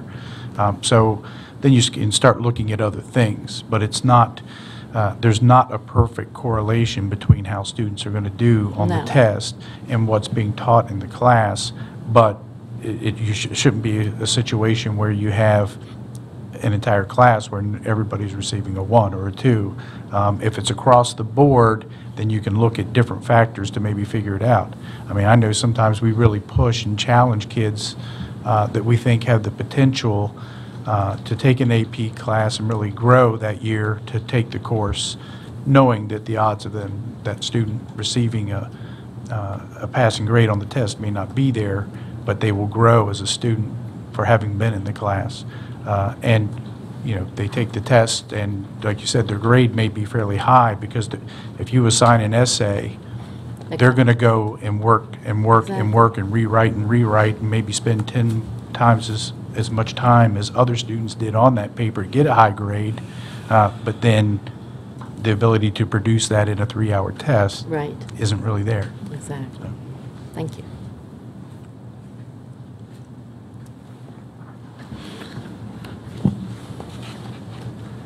As we have this conversation, I think it's important also to recognize that while we may use some of this data and some additional knowledge to determine whether we have the right people teaching classes, we could also use it to celebrate some exceptional teachers as well.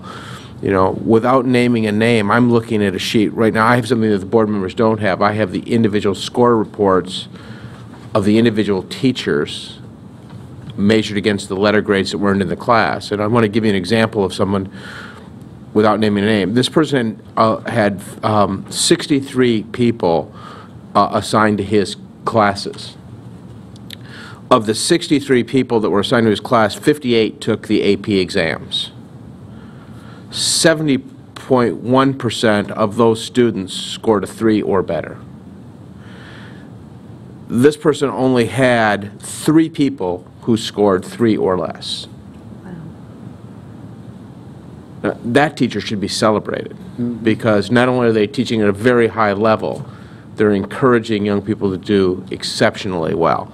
And so this data is, double-edged, if you will. I think we will be money ahead to celebrate great success, but also then cull from those people who aren't asking for that kind of success from their kids. It's one of the reasons that I asked the question, because if what we're telling young people is that this is college-level rigor, of course there are going to be some students who do well in the class, don't test well. There are going to be other kids who can maybe not work as hard in the class and still test really well, because there are students like that. But if we're going to tell these students that this is college-level rigor, I just want to be sure, as an institution where we are, because I know Dr. Wilcox and I assume the members of the instructional team look at those results to determine if a teacher has 75% of their students getting A's and B's and none of their students are getting above 1s or 2s on the AP test, then there's a disconnect there. And I want to be sure that what we're advertising to students, that this is college-level rigor, is reflected not only in the grades they get, the instruction they receive, and the results on the AP test. So that's why I asked the question. And in reverse, too. I mean, if there's a teacher who's got 10% of his or her students getting A's and B's, but they're all getting 5s on the AP test, we need to know that too, because there's clearly a mismatch of expectation and outcomes. So to me, it's the grade in the class is just one more measurement stick to ensure that instruction, college-level rigor, grades, and AP results are all in the alignment that we would expect them to be. So that's why I asked the question. Well, we are and thank you for so quickly providing an answer. We aim to please. Okay. And we will continue to work through that data. We will continue to work with it to give you more depth on it. Great. Right. The next slide, again, this is another illustration of our trend data as it relates to the numbers of 5s, 4s, 3s, 2s, 1s earned by our students since 2006. And again, you can see the trend line. We have, when it comes to the number of scores 3s and above, in general, we are increasing. And so we're looking for specific strategies for increased performance. Again, professional development. This summer, we sent approximately 26 teachers to AP training. This past summer, we know that it is important for teachers to have that ongoing professional development, just to know the expectations of the college board and just to continue to hone their skills. We encourage teachers, as the College Board does, to pursue being AP readers. We know that that's one of the more effective ways to find out what's the expectations of for student performance on particular tests. We know that we do have some teachers who have trained as AP readers and who have served in that capacity, so we'll continue to encourage them to do that.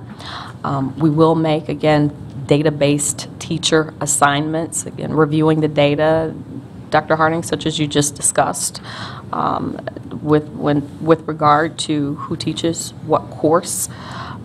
And then we're looking to implement school-wide strategies as well. We'll continue with the early identification of students. And in a couple of our schools, they are actually creating cohorts of students with AP potential to make sure that starting in the 9th grade, they build those perseverance skills to succeed in an AP course.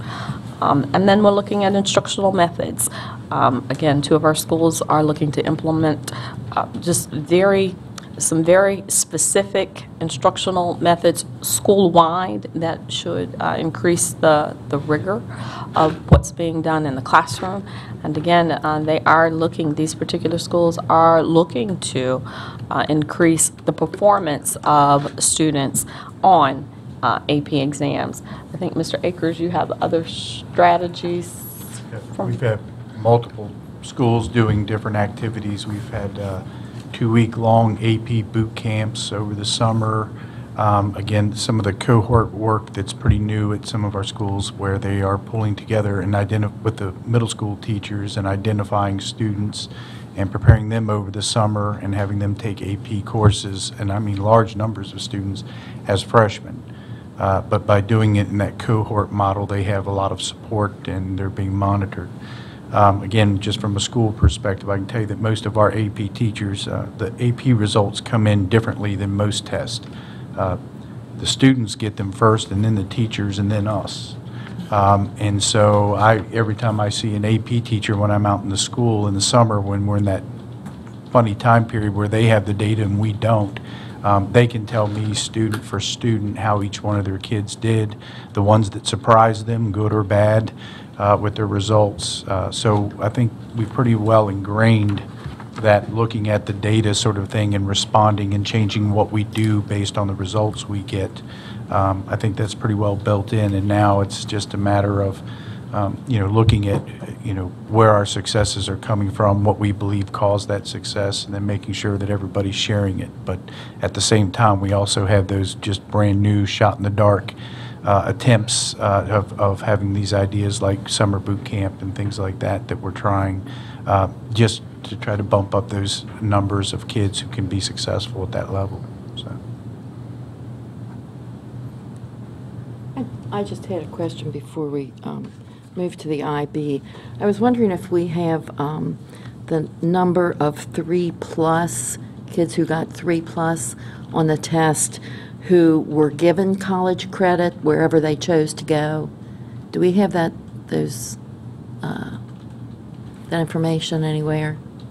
No, I think we've had some anecdotal data over the years, students who come back and tell us, But we don't know if that specifically was credited toward their college. We have no way of knowing that. Not any actual full data on all of our graduates. Like I say, we have anecdotal, we kind of know which colleges tend to, what their standards are, and which ones will give you credit, which ones will simply allow you to start at the next level, not have to take that 101 level. You can start out. Yes, do we know anything about the 101, if any of them had to go back to that? We don't have any of that. Or the number that completed college, we don't have that. Not based on that information we don't get that kind of data. As Mr. Akers said, we only get anecdotal data from the students. The state does not report back to us. We don't have any way of tracking how well this is working. Is that? I mean, we do some follow-up, like survey information, but it's very hit or miss. It's not targeted. It's intended to hit all graduates to see whether they went to college and that sort of thing. But it doesn't specify AP and probably couldn't give you a very full picture of it. Most of our knowledge comes from just talking to people at colleges about what they take and won't take and what they require, and then talking to some students to see. Yeah, I know when we started doing this sort of with a big push, the idea was that you could save money on college because you had this. So I was just wondering if that was working and how it was working. But if we don't have anything, I guess we don't know. Like say anecdotal, I've had students who earned 30 college credits just based on AP. But I've also had some tell me their college would allowed them to take the next level up, but didn't give them any credits. So I've heard it both directions. And there are some colleges, Mrs. Harshman, that will not take it. I At mean, all, I think most of our kids, once they get into, when they apply, they have an idea of whether or not the AP will count as credit or whether or not they'll get advanced placement or whatever the case might be. They know that from the school that they have been accepted to at that point in time.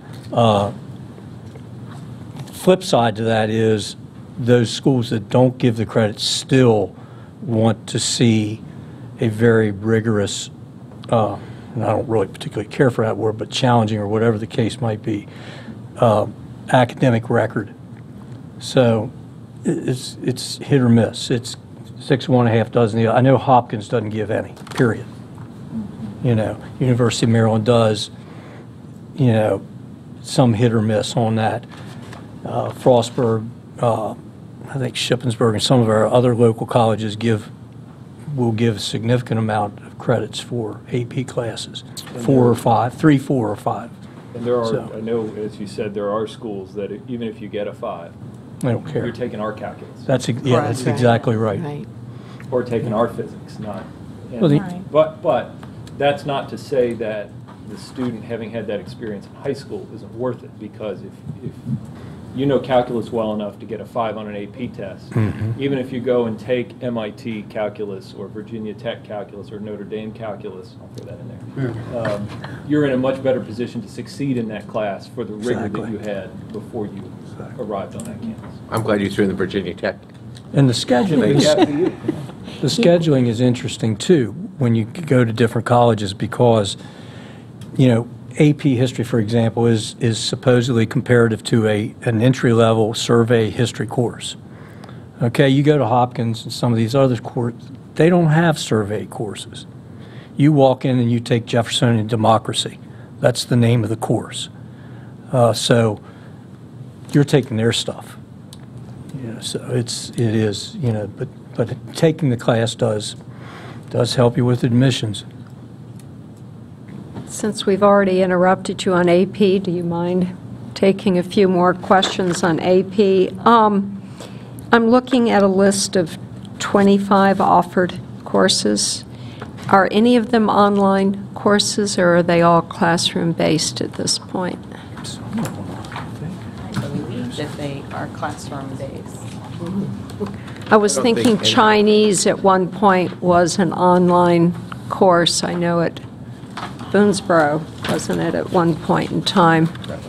The Mandarin course, I think we in curriculum and instruction had a taste of that instructional online course. So I don't know if that is. I was just curious if any of them are online at this point. I don't think we don't teach any true online courses, but we've taught some hybrid courses where they're at least 20% of the time with their instructor. I don't mean ever. I mean maybe in Yeah, the I was past thinking we've we done. lost a calculus teacher at and- Boonesboro one year, and I But think now- there was no one to teach AP Calc. The last couple of years, we've taught an AP course at Clear Spring and broadcast that course to Hancock so that those students could take There the you go. course. AP But they're, statistics. but they actually have the teacher Exactly, it's doing not that. two-way communications with them, Mhm. so it's almost like they're there, so. Okay. What kind of enrollment? I assume we keep reviewing these classes if it drops down below 6 kids, 7 kids, 5. I mean, what is our tolerance level on We don't- enrollment? We don't prescribe, because it really is a school-based decision based on what their other classes, if they can afford to, they'll run a class with 5 kids for a So year. it's more left to a school-based decision. Yes, and like I say, if it's going to drive some other class size up, then they have to say, we're only going to offer it every other year until we get the enrollment back up. But if they can hang in there 1 year and keep it going, it's always better, in my mind, to keep it going. I mean, I remember running an AP Physics class with 5 students in it, and the teacher just thanking me and promising that, I'm going to get that enrollment back up, and he did, and he had amazing success and continues to have amazing success, but he felt it was very important to him in that program for it to continue even in the year when he only had 5 students. So if you can afford to, you do, but you can't always afford to. How often are the AP courses revised, updated, to be sure they're relevant? How much of I know the history, U.S. history, I believe, has recently been revised. I assume once that revision's made, the teacher needs to be some professional development to come up to speed. How often do we have that type of review and revision of the courses? As the college, but what I have seen with this past revision of the U.S. History AP course, Mrs. Williams has been working with those AP Social Studies teachers already in discussing the changes to the current exam. They've had much discussion about it. As I understand, she sent some teachers, again, this past summer to a specific training for that. She is still currently having more discussions about that and making sure that those teachers have the materials that they need in order to teach that course. As I understand it, this is the most recent change, maybe 4 years. Yes, and they're changing and have changed the science AP, the physics in particular. They're making some pretty major changes to that. But that's not online yet? Is that in place? Yeah, well, I think they've created the test. It used to be you had the AB and the BC, and we would have our kids take both, and now, from what I understand, they're going to be pretty much a separate test. But again, when that happens, when they make a change, normally when we have a teacher who's gone through the 5-day training with the College Board, and there's a change, if it's minor, there's sometimes 2-day trainings that are available for them in the summer. But when it's a major change like that, what we have done in the past is send even our experienced teachers to the full 5-day training because it's going to be so much different. So that they basically start for from scratch. 2014-15, the AP courses that have changed are AP Physics 1 and 2, the AP Seminar, and AP U.S. History. College Board is projecting in 2015-16 AP Art History, AP European History, and AP Research will change. Is it like a decade between those updates, or 5? I mean, I'm just curious how they keep these relevant to what is actually happening in the world. That's the first change to physics that I remember. Ooh. But that... Not much has been happening in physics recently. Sorry. Ever since Big Bang Theory, they haven't come up with anything new. That's what I said, nothing. No changes there. Okay.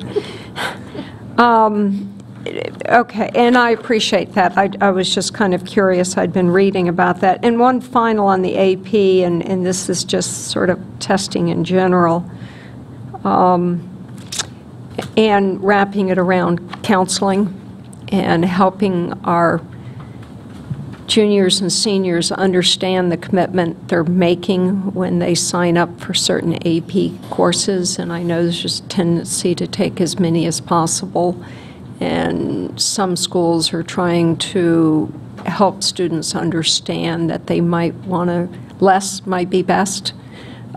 Fewer courses done well might be a better option. And the reason I mention that is we're looking at 8 PARCC tests now.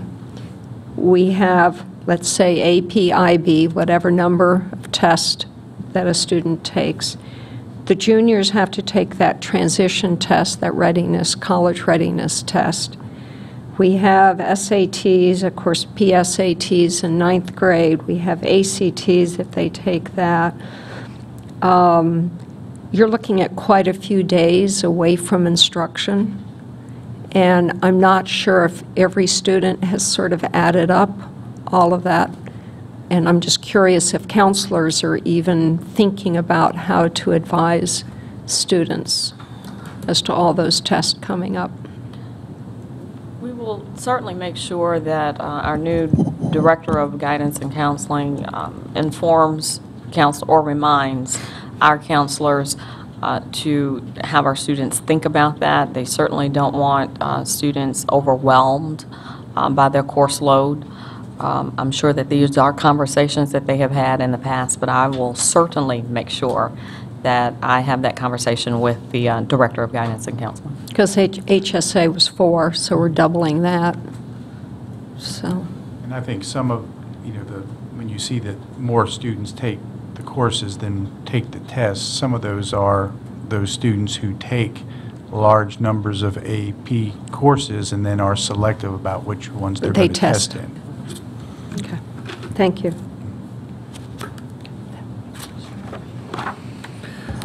Mr. Akers, we've also done relatively recently an assessment of how many days of testing our kids actually have. And it's perhaps something we should share with the board in the not-too-distant future, because I think the impression is that's all we do is test, but the reality is it's not as cumbersome as some might think.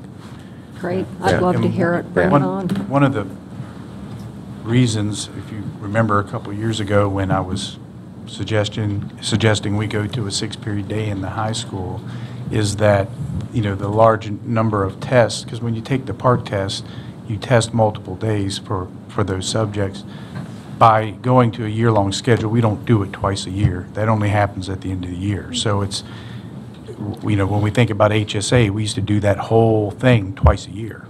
And it was very disruptive. So by only doing it once a year, I think that did save us a lot. We don't have as many days of testing as we would have. Okay, then I'm confused, and I apologize. I was thinking the performance-based assessment was given in March, April, and then the end of year is given May, I assume? And that's the same test. It's in 2 parts. Okay. Whereas if we had stayed semesterized, it would have been, we'd have done that back, in November and December as well, and we won't be doing that. So. Thank you. I think the other thing that we learned in doing the analysis is that we're not the most efficient in terms of our testing protocols. So we keep our testing windows open a really long period of time so that kids can have makeups, which creates additional burdens and stresses on guidance counselors and others. But we'll share some of our research with you as well. That would be great. I'd look forward to that. Continuing with IB, again, you know that IB is another college preparatory curriculum that culminates in 6 rigorous exams and those 6 main areas of study that students must complete. This is the listing of IB courses that students must complete. In order to get the diploma, they must take at least 3 of those higher level courses, but no more than 4. And then they must take, I think, 3 of the standard level courses as well. This chart represents our IB exam participation and performance over the years. Again, with students have to score. They can score up to 7 on each of those exams. So the green bar represents, and I apologize, I did not realize that the legend had been cut off, but the green bar represents the number of scores that were 4 and higher. The light blue bar represents the end of year enrollment in IB courses. And so again, as an AP, we see an increase. Again, looking at the light blue bar, we see an increase in the number of students who enroll in IB classes. And again, these are more rigorous college prep classes. We think it is good for them to be exposed to this curriculum. And then we also see an increase from last year in the number of students who actually took the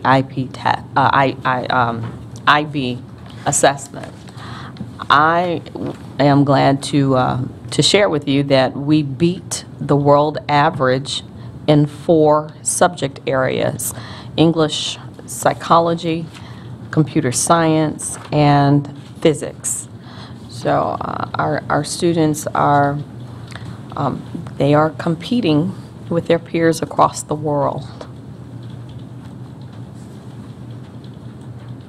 Are there any further questions for the team on the IB or AP report? I have some IB ones. Do you mind? Just a couple IB ones. I know there's an additional expense to having an IB program at a school with an administrator of the program. And so I guess for some reason I wasn't aware that we still had such a low number of IB students, similar to the AP students, taking the test, actually taking the class without taking the test, 50%. Can you help me understand why? Because making an commitment to IB classes is pretty significant. So you'd think you'd want to test out and see how you did. Am I missing something here? Or? I think the number of students who take IB classes who are not trying to get an IB certificate explains why there's, a good number of kids taking the class to get that exposure, but they may only be taking, 2 or 3 IB classes the whole time they're in high school. I think the numbers reflected in the number of students taking the test are the students who are actually pursuing that certificate. Do we have any IB diplomas? Yes. They weren't listed on any of the... Yes, we had 18 IB diplomas and 50 IB certificates. So in order to earn the diploma, the students have to complete that extended essay. Yes. So if they don't complete that extended essay, yes, they may still sit for exams, but they will not earn that IB diploma. Has that number sort of been the same over the years? I think IB program's been in 7 years, maybe 8? Since 2007. Yes, 7. Yes. And it has fluctuated over the years. One of the things that you can see is a huge jump. The red bar indicates the number of exams that was taken. If you look at the difference between 2013, 2014, there was a jump in the number of exams taken, as well as the end-of-year enrollment. And I believe there has been a concerted effort to permit more students to have access to those courses. So they may not be earning the diploma, but they are, again, going through an a course that is rigorous. It is a college preparatory class. And so it's similar to IB in that the experience really does help to create a level of persistence among those students. I was just curious on the diploma number of students completing the essay and whether that was sort of a stagnant number. That's the one I was wondering how that had fluctuated. One other final, how many students transfer into North High from other high schools to take the IB program? I don't have that number. We could certainly get that number for you. I'm just curious because as we have the broader discussion of offering signature boutique experiences for our students, I remain curious as to how many. I know tech, a lot of students have gotten accustomed of going from their home school and their junior, senior year to tech, but I think the IB program is a full 4-year, correct? As is BISFA is a full 4 years. So I'm just sort of curious how students are willing to leave their home schools. And there is always a handful, but I will get specific numbers for you. Okay, thank you. Any other questions on this report? All right, thank you very much.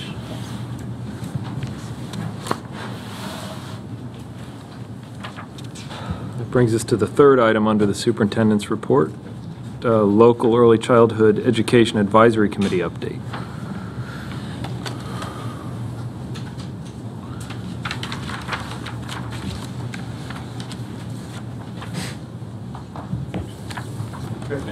Good afternoon, Mr. Semler. Dr. Hardings, Dr. Wilcox, members of the board. I'm pleased to share with you an update regarding the local Early Childhood Advisory Council. You'll hear it possibly referred as ECAC or ECAC throughout the presentation, or maybe even some conversations with community members. It's usually referred to as the ECAC.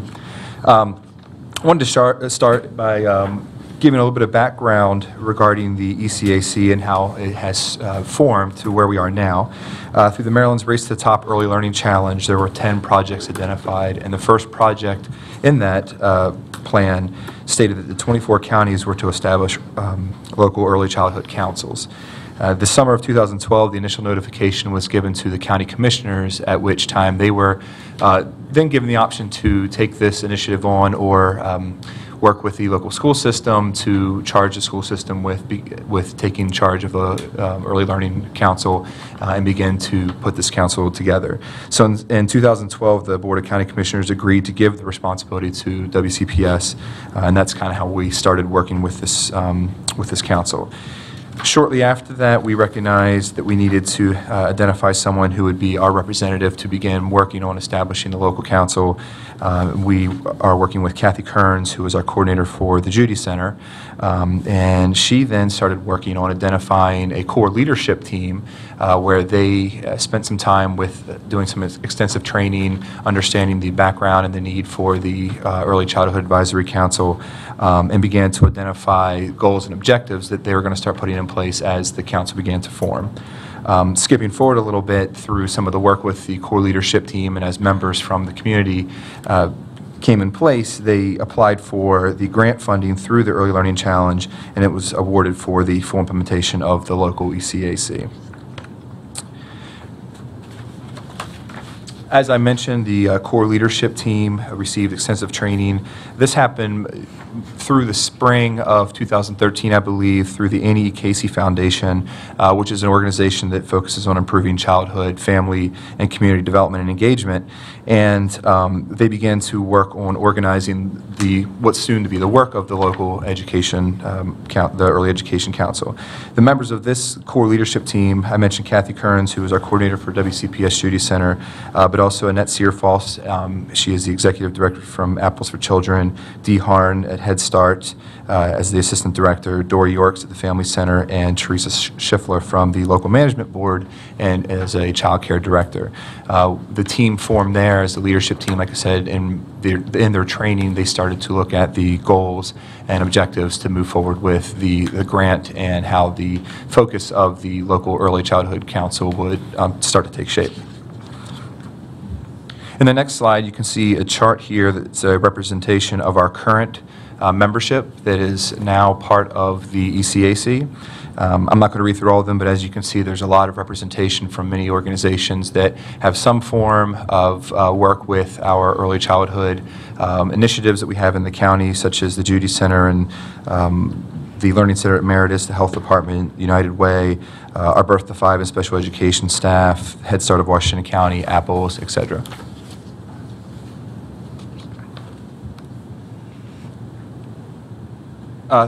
So once the committee began to form and members started to become part of the ECAC, they looked at establishing the bylaws as well as working on an MOU between the ECAC and WCPS.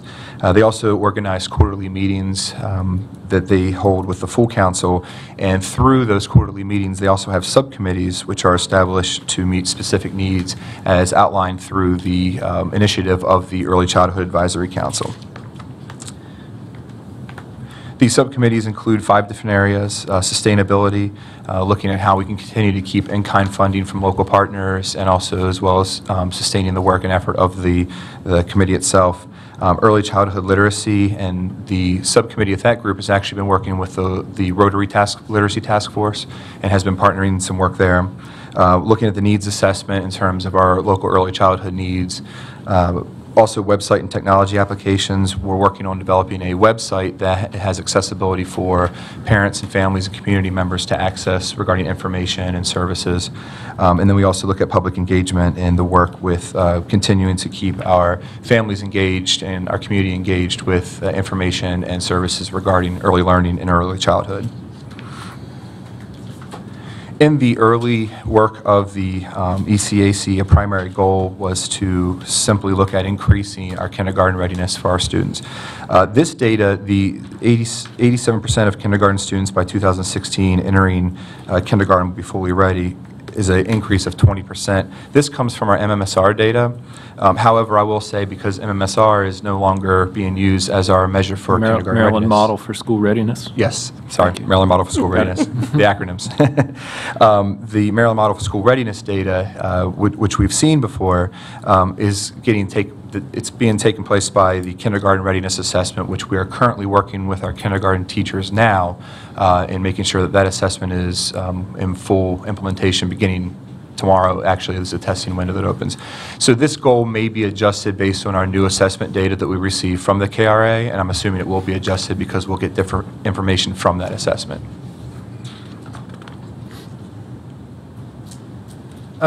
In the outline of the MOU with WCPS, the ECAC has looked at some various responsibilities in terms of what their goals and what they want to continue to work with as a focus. And they've outlined these responsibilities as to continue to establish annual benchmarks for school readiness, looking at local needs assessments concerning the quality and availability of the early childhood programs, both public and private programs. Continue to identify opportunities for collaboration and coordination among the different early childhood agencies, which in the short period of time that the full council has been together, I would say has been the biggest steps that I've seen. We have so many agencies and so many organizations that are working on similar goals, just weren't necessarily collaborating and working together, and we're starting to see some of that work happen and take shape. Continue to look at action plans for increasing the overall participation of children in existing early childhood programs. We're also looking at developing, having professional development for our early childhood educators and increasing their educator effectiveness. We're going to continue to align the local family engagement practices with the State Family Engagement Coalition. Also, as well, continue to coordinate projects through the Race to the Top Early Learning Challenge, as well as other early learning initiatives that are in place.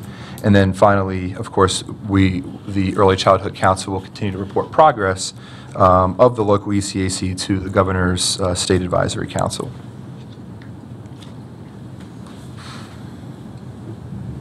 Regarding next steps of the EAC, I mentioned this a little bit ago, but really it's going to continue to increase the active membership through the council itself. Continue to look at those collaboration and coordination efforts of the local child care agencies, as well as other programs supporting early learning. I mentioned earlier that the Kindergarten Readiness Assessment is taking over for the MMSR, and again, we're going to look closely at that data and use that as sort of our benchmark to continue to look at our efforts of getting students ready for kindergarten. And two, looking at increasing the public awareness and engagement of early childhood education and getting them involved with the development of their children at an early age. And then, of course, continue to sustain the efforts of the local Childhood Council itself. So I stuck underneath my 10-minute time limit, I believe, so it was... Is that why you The was first going one so today. fast? I'll take note that I was the first one today. That was That's my quite goal. all right. However, Just started, Matt. I know. However, I do want to, I know I'm sure there'll be some questions and comments. I did post the meeting dates that we have set up, and at any time, if any of you would like to participate or at least maybe come and ask more questions regarding the ECAC, truly the core leadership team has done the bulk of the work with getting to where we are now with our council. And unfortunately, Kathy Kearns is out on medical leave, and I know that she has been really the driving force behind it to get to where we are now. But I do see the effort of the council is really being a collaborative effort among many early childhood agencies and programs that are throughout the county. Thank you, Mr. Semler. Questions, Mrs. Williams? Yes. Mr. Semler, have you had an opportunity to look at the kindergarten readiness assessment? I'm interested in knowing if there are differences between that assessment and the MMSR, or... There are it's quite a big difference. We've really looked at, right now what we've noticed the biggest difference is there's going to be a lot less teacher subjectivity and a lot more of student response. We're also looking at more of the social foundations of the social foundation skills of children during the assessment. The other thing, too, that we're really excited about for the kindergarten readiness assessment is that the assessment data will be a very quick turnaround. MMSR was administered in the fall, and we usually didn't receive the data until the spring. This data is going to be turned around quickly, sort of like the MAP assessment data that we have, where the teachers can use it to inform instruction immediately. Great. Thank you. Are there other questions for Mr. Semler? Mrs. Bright? Thank you for the overview. I'm still trying to figure out what the authority of the council is. I think I understand it's that community partnership, and certainly appreciate that. I know it's part of the Race to the Top Challenge grant. It was mandated that we do this. And then as I look at this report, which is about 25 pages, there seems to be a variety of other mandates, other must-dos, should-dos, timelines.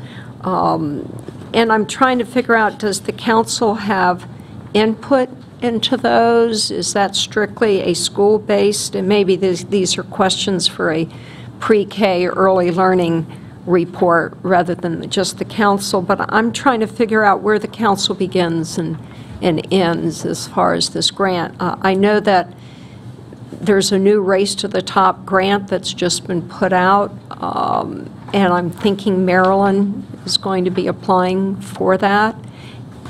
And I'm thinking having the council was part of building the application, the resume, so to speak, for us to write that grant.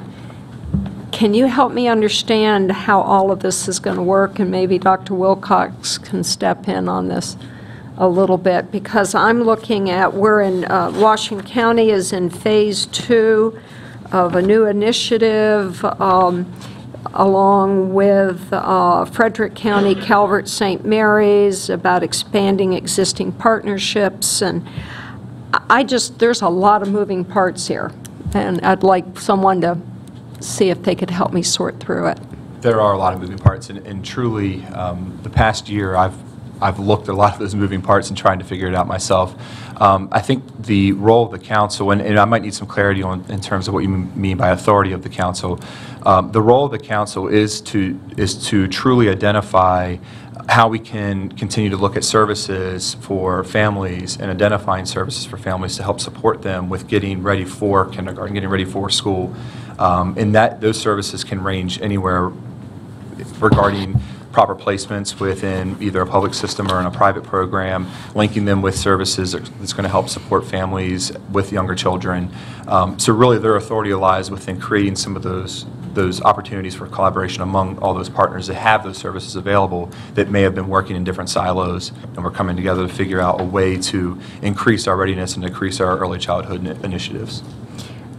For instance, the Head Start Washington County, my understanding is that they're not aligned with Common Core at this point. Is it the authority or responsibility of the school system or the council or both to help Head Start become more aligned with that?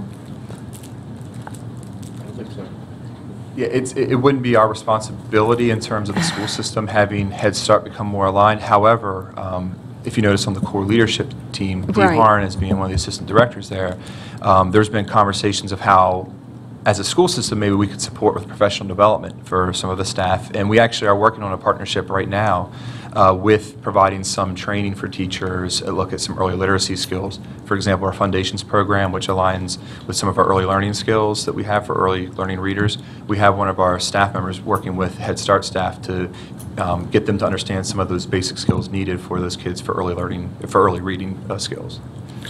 So I think the only power that we have in this process is the power of persuasion, the power of our resources. I think that's why originally this was put with the county commissioners, because that's where the money is, and the money could drive some of the participants to the table in a different and significant way. But because the county has chosen not to and has given us the authority to do it, we don't have that same skill set, but we are able to influence because we're a large player at the table with lots of kids. I guess I just see pre-K being a big push from the federal government, the state government. I know that it's a legitimate concern. I'm not saying that's wrong. But my thought is if we're stepping into another race to the top, $250 million just focused on 0 through, I think it's 3rd grade, it'd be really nice to know what we're getting into. And it's not my skill set to put all these pieces together because I'm not sure how it works operationally. So,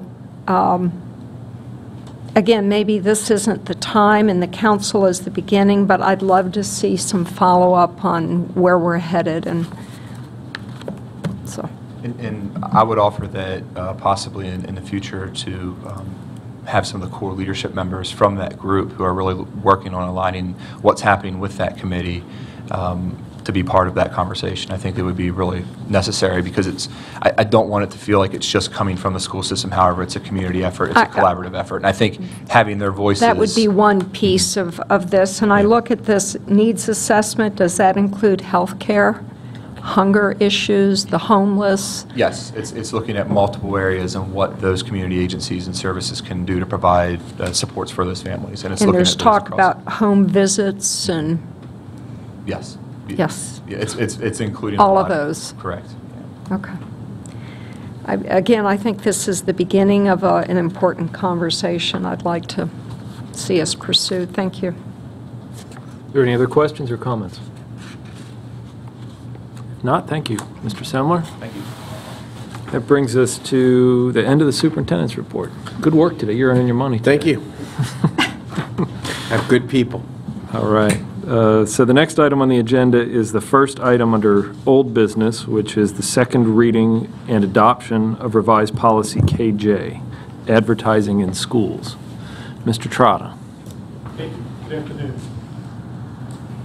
The first reading of the proposed changes to policy KJ was approved by the Board of Education at its last public business meeting on August the 5th. Since the first reading, the proposed changes were placed on board docs and members of the public were invited to offer comments. We did not receive any comments with regard to these proposed changes. During the Policy Committee's public work session that was conducted on August the 12th, the members recommended that the word public be stricken from the last sentence in Article 1. That sentence should now read, "This policy expressly does not create a forum for public expression." At this time, we are requesting the Board of Education's approval of policy KJ. Thank you. Thank you, Mr. Trotta. Is there a motion? Mr. President, I move to approve the second reading and adoption of revised policy KJ entitled Advertising in the Schools. Is there a second? Second. Motion by Mrs. Fisher, seconded by Mrs. Williams to approve the second reading of policy KJ. Is there any discussion? Mrs. Fisher? Just want to say that there will be significant amount of information coming in regulations for this one. Great. Other comments? Mrs. Bright? That may answer some of my questions. I'll put them out there just to be sure they're under consideration. I know with the BISFA, the foundation, and the interior of BISFA, there were several sponsors. And would this in any way hamper that sort of, and again, as we go forward, looking at boutique schools and maybe some other foundations or sponsorship partnerships, would this be a problem with any of those?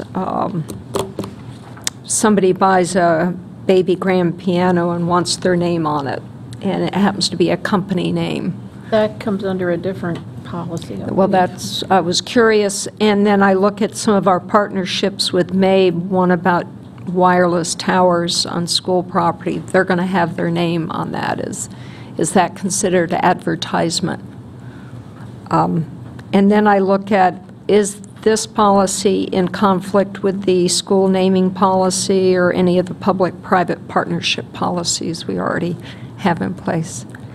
You're smiling. I would respond to each one of your questions that I don't believe you should be concerned that there are other policies that address specific situations, and that part of the discussion we had at the policy committee was the need for the superintendent to address administrative regulations that'll be focused on advertising. If we have a situation with a naming right, that is something that's under a separate and distinct policy. And there's no conflict. And it would not restrict that from occurring. That would require board approval. And what we've done, and I think it's going to be very helpful for the readers, if you look at page 2 of the policy, we have listed a number of related policies. Great. I saw that you can refer to in the event that you have a specific question. So I don't see this as impeding any effort to raise funds for a school, provided that the advertising is appropriate. And I don't believe any of those towers have signs with their names so big that you would call it advertising. Nothing that I've ever seen. And I would just point out that that would have to be approved by the board. That would have to be approved seeking anyway. some sort of compensation for the opportunity for any entity to post its sign. Are there other comments or questions? If not, the question is on Mrs. Fisher's motion to approve the second read of revised policy KJ, advertising in the schools. All those in favor? Are there any opposed? The motion passes 7-0, and the student member concurs. Thank you, Mr. Trotta. First item under new business is the consideration of a donation to North Hagerstown High School from Giant Foods. Mr. Akers. Good afternoon again, Dr. Hardings, members of the board, Dr. Wilcox. I'm here on behalf of North Hagerstown High School to request permission to accept a generous donation of $6,773.93 from Giant Foods. The donation is part of the Martin's A+ program that provides monetary rewards to schools based on the purchases made by the family and friends of the school. These funds will be used to support North High's athletic and extracurricular programs and will be specifically used to reduce the debt on the Callis Stadium. I appreciate your consideration of this matter. Thank you, Mr. Akers. Is there a motion? Move for adoption, Mr. President. Motion by Mr. Bailey. Is there a second? Second. Second by Mr. Ridenour to approve the acceptance of the gift from Giant Foods. Is there any discussion? Mrs. Fisher? Mr. Akers, would you happen to know if this amount will, what it does to that account? Does it finally balance it out, or is it just No. No, it won't balance it out. afraid of that? There is a specific plan to reduce the debt, though, in 4 years, in 2 years now. So. And just so you're clear, to reduce the debt with non-school system With funds. non-school system funds, the Booster Club understands that it is their obligation to close this debt. They have been working on it almost tirelessly for 2 years. One of the things that's taken it so long is that, if you'll remember, when the Callis Foundation donated its resources, it was $50,000 a year for 10 years. We have 2 years left to go in that. So what you'll have is $100,000 from the Callis Foundation. You have another plan that's put in place that's to be led by the athletic director there that includes everything from naming rights to increased concession prices to eliminate this debt. There's about $200 $100,000 still outstanding. It will be closed. I just wanted to make clear that, because if the impression went out that school system funds were being used to close the debt, we'd probably hear from Boonesboro and Smithsburg and all kinds of places that would want our help, too. No, So this is the North High I just Booster wanted to Club. make sure it was clear. Understands that they entered into this debt, and Doug Fiery has really been a champion in trying to close this debt. I know that he's invested literally dozens and dozens of hours calling people who had made pledges and who had not honored their debt, but are now about to step forward. Great. Are there any other questions? If not, the question's on Mr. Bailey's motion to approve the donation to North Hagerstown High School. All those in favor? Are there any opposed? The motion passes 7-0, and the student member concurs. Thank you. That brings us to item 2 under new business, the consent agenda.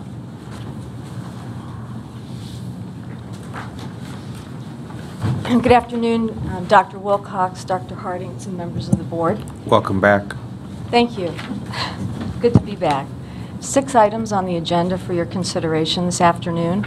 The first is a solicitation that we issued working with the Food and Nutrition Services Department for a variety of fresh local produce for delivery or to be picked up and served either as a raw material or used in scratch cooking by our cafeteria staff for serving to the students. This is the first time we've done a formal solicitation, so we're kind of excited to have a variety of local produce being available under a contract for serving our schools for the school year. The contract period would be from September 1 till the produce is no longer available, sometime probably toward the end of the spring next year. It is recommended that the 2 proposals that we received from local distributors, Greensburg Farm Market and Reinhardt Orchards, we accept those proposals and allow for those purchases to go forward for the school year. Additionally, on the agenda, we have some items that I didn't personally bid, but I endorse the expenditures. The second item is for the purchase of 200 desktop computers to Hartford Computer Group. Those purchases would be Lenovo M73 compact form desktop computers at a unit price of $454. Does not include the monitors, which we recycle and purchase separately now, at a total cost of $90,800. These specifically would be placed in the business education classrooms throughout the school system, and their replacement update computers. Third on the agenda are computers and iPads from Apple. There are 7 requisitions in a combined total of $39,531. Fourth, we're looking to request the board's approval to buy VMware Thin App 5 software and some related software components. This is a tool basically for the IT administrators to be able to deploy and efficiently manage and upgrade applications to the network. According to Arnold Hammond, the Director of Information Management and Instructional Technology, this purchase will provide for a more optimal testing environment for the online PARC assessments from any WCPS computer.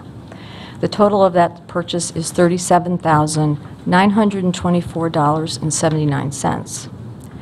Fifth on the agenda are 2 requisitions for library media content management software and hardware. The software is a renewal of a product currently being used in our media centers. This full suite of modules would provide a single user interface when managing video and other visual resources within the school system's network or from home. And Safari Montage is the only commercial digital distributor of PBS's library of programs, and it has been our standard for several years here. The Procurement Review Committee discussed this order and recommends approval at $79,550. And finally, we are asking your approval to purchase 2 music workstations, 3 sets of risers, risers for 3 different schools, and some new storage cabinetry for Boonesboro Middle School. Prices under the contract are compliant with a bid by the TCPN Cooperative Purchasing Group, and the aggregate total of those items is $67,943. And try to answer any questions you may have, or maybe have some staff behind me help with that. Thank you, Ms. Freeman. Is there a motion? Mr. President, I would like to move for adoption and read the recommended motion into the record. To approve the bids, the procurements for the purchase of fresh, local produce from Greensburg Farm Markets and Reinhardt Orchards Incorporated at bid unit prices, 200 desktop computers to Hartford Computer Group, Inc. at $90,800, Apple computers and iPads for various schools to Apple, Inc. at $39,531, network management software applications to CDW Government at $37,924.79, library media content management hardware and software to Library Video Company at $79,550, and music workstations, risers, and storage cabinetry to Wenger Corporation at $67,943. Is there a second? Second. Motion by Mr. Bailey, seconded by Mrs. Brightman. Is there any discussion? No questions from Ms. Freeman today? If not, the question's on Mr. Bailey's motion to approve the consent agenda. All those in favor? Are there any opposed? The motion passes 7-0, and the student member concurs. Thank you very much. Thank you. Item 3 under new business is consideration of the FY 2016 budget calendar. Mr. Sal. Good afternoon, Mr. President, Mr. Superintendent, members of the board. Board Regulation DB-R requires the board to annually adopt a calendar of milestones for its upcoming budget cycle, and that needs to be done by the 15th of October each year. To that end, staff has prepared a proposed fiscal year 2016 budget calendar for your consideration. That calendar uses the same format that the budget calendar has utilized for the last 10 to 15 years. In keeping with the timetable requested by county officials and the dictates of the schedule of the release of the state aid report, this calendar calls for a presentation of the board's approved budget to the county commissioners in late March. On July 23rd, the Finance Committee reviewed the proposed calendar and offered several suggestions. These suggestions, which we have incorporated into the document that you received in your packet, serve to make it crystal clear the point at which the budget ceases to be the superintendent's recommendation and becomes the board's draft. With the inclusion of their suggested changes, the Finance Committee has requested staff to forward the FY16 proposed budget calendar to the full board for its approval. All that being said, staff respectfully requests the board's approval of the budget calendar for fiscal year 2016. Thank you, Mr. South. Is there a motion? Yes, Mr. President, as Mr. South has stated, the Finance Committee recommends this FY 2016 budget calendar for adoption, and I move for its approval. Is there a second? Second. Motion by Mrs. Williams, seconded by Mr. Ridenhour. Is there any discussion?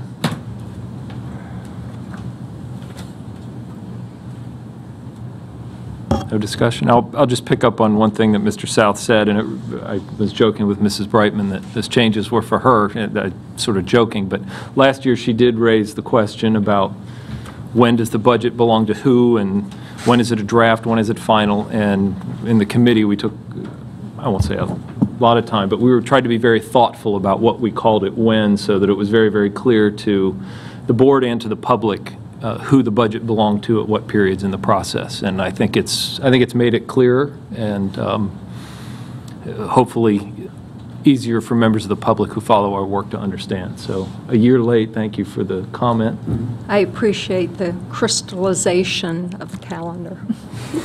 Is that a word? It is now. It can be. I'm not sure I appreciate it as much as you all do. Okay, if there are no comments, the question's on Mrs. Williams' motion to approve the FY16 budget calendar. All those in favor? Are there any opposed? The motion passes 7-0, and the student member concurs. Thank you very much. Thank you, Mr. South. Item 4 under new business is the first reading of policy JFCG, smoking by students, use and possession of tobacco products. Good afternoon. The Policy Committee conducted a review of policy JFCG, and it's recommending the following changes. First, that the title of the policy be changed to Tobacco Use by Students. Second, that it be relettered as policy JICG in accordance with the standards adopted by the National School Boards Association. That also key terms be defined in this policy. Those terms are property and tobacco or tobacco products. And finally, that the legal reference that is now referenced at the end of this policy be updated. At this time, we are requesting your approval of the first reading of the proposed changes to current policy JFCG. Thank you. Thank you, Mr. Trotta. Is there a motion? Mr. President, I move for the approval of the first read of revised policy JFCG entitled Smoking by Students, Use and Possession of Tobacco Products. Is there a second? Second? Motion by Mrs. Fisher, seconded by Mrs. Williams. Is there any discussion? Mrs. Fisher? Just that, similar to the last policy we talked about, there will be significant regulations that will obviously comply with the new discipline regs. Mrs. Williams? Just one tiny thing. Under background, in the first sentence, the last word in that sentence is personnel, and I'm wondering if we should perhaps strike that, since this is a policy that's dealing with students, and that it would be sufficient just to say detrimental to the health of all, and end the sentence there, period. Sure. Is that all right? So I would like to move to amend policy JICG to strike the word personnel from the first sentence under number 2 background. Is there a second? Second. Motion by Mrs. Williams, seconded by Mr. Fisher. Amendment by Mrs. Williams, seconded by Mrs. Fisher. Is there any discussion on the amendment? If not, all those in favor of the amendment from Mrs. Williams?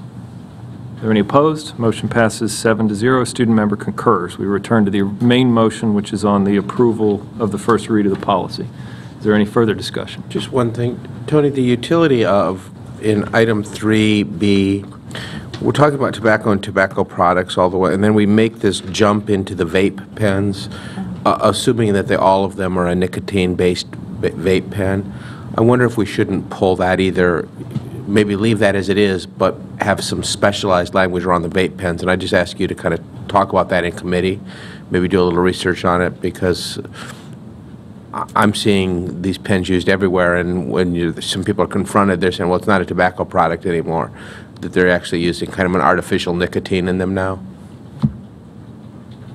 I think that's a good suggestion, because when we had this discussion at the policy committee, the intent of the committee, and certainly the members can chime in, is to make it clear that any, even if it, whether it contains tobacco or doesn't contain tobacco, that if it's a cigarette-type product, it's not permissible.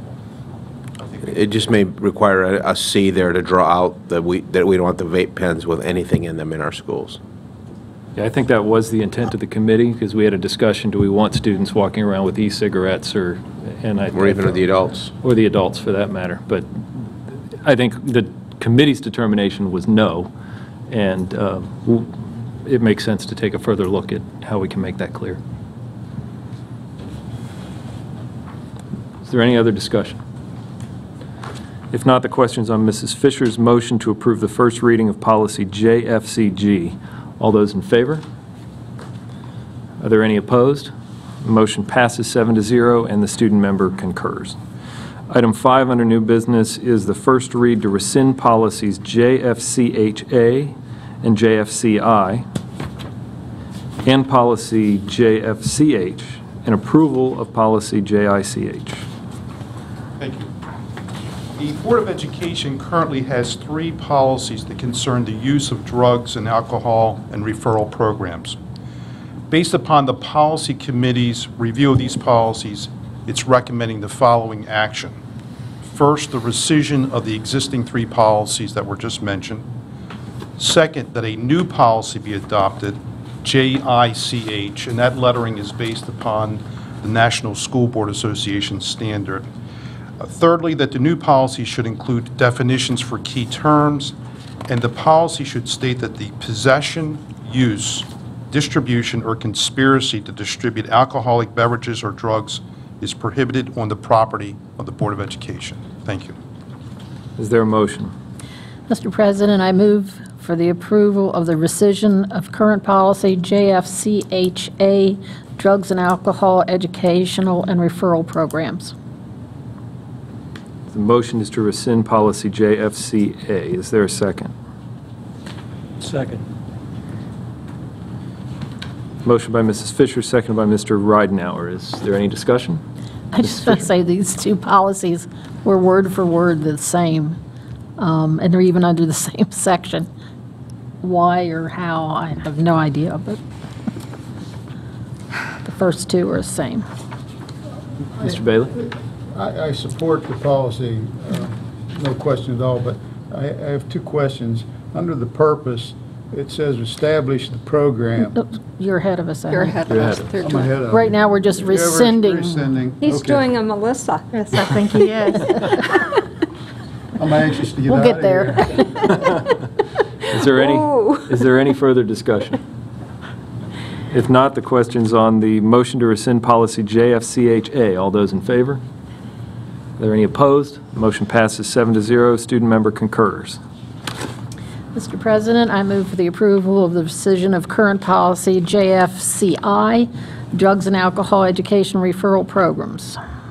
Is there a second? Second. Second. Motion by Mrs. Fisher, second by Mr. Ridenhour. Is there any discussion? Mr. President, I have 2 questions.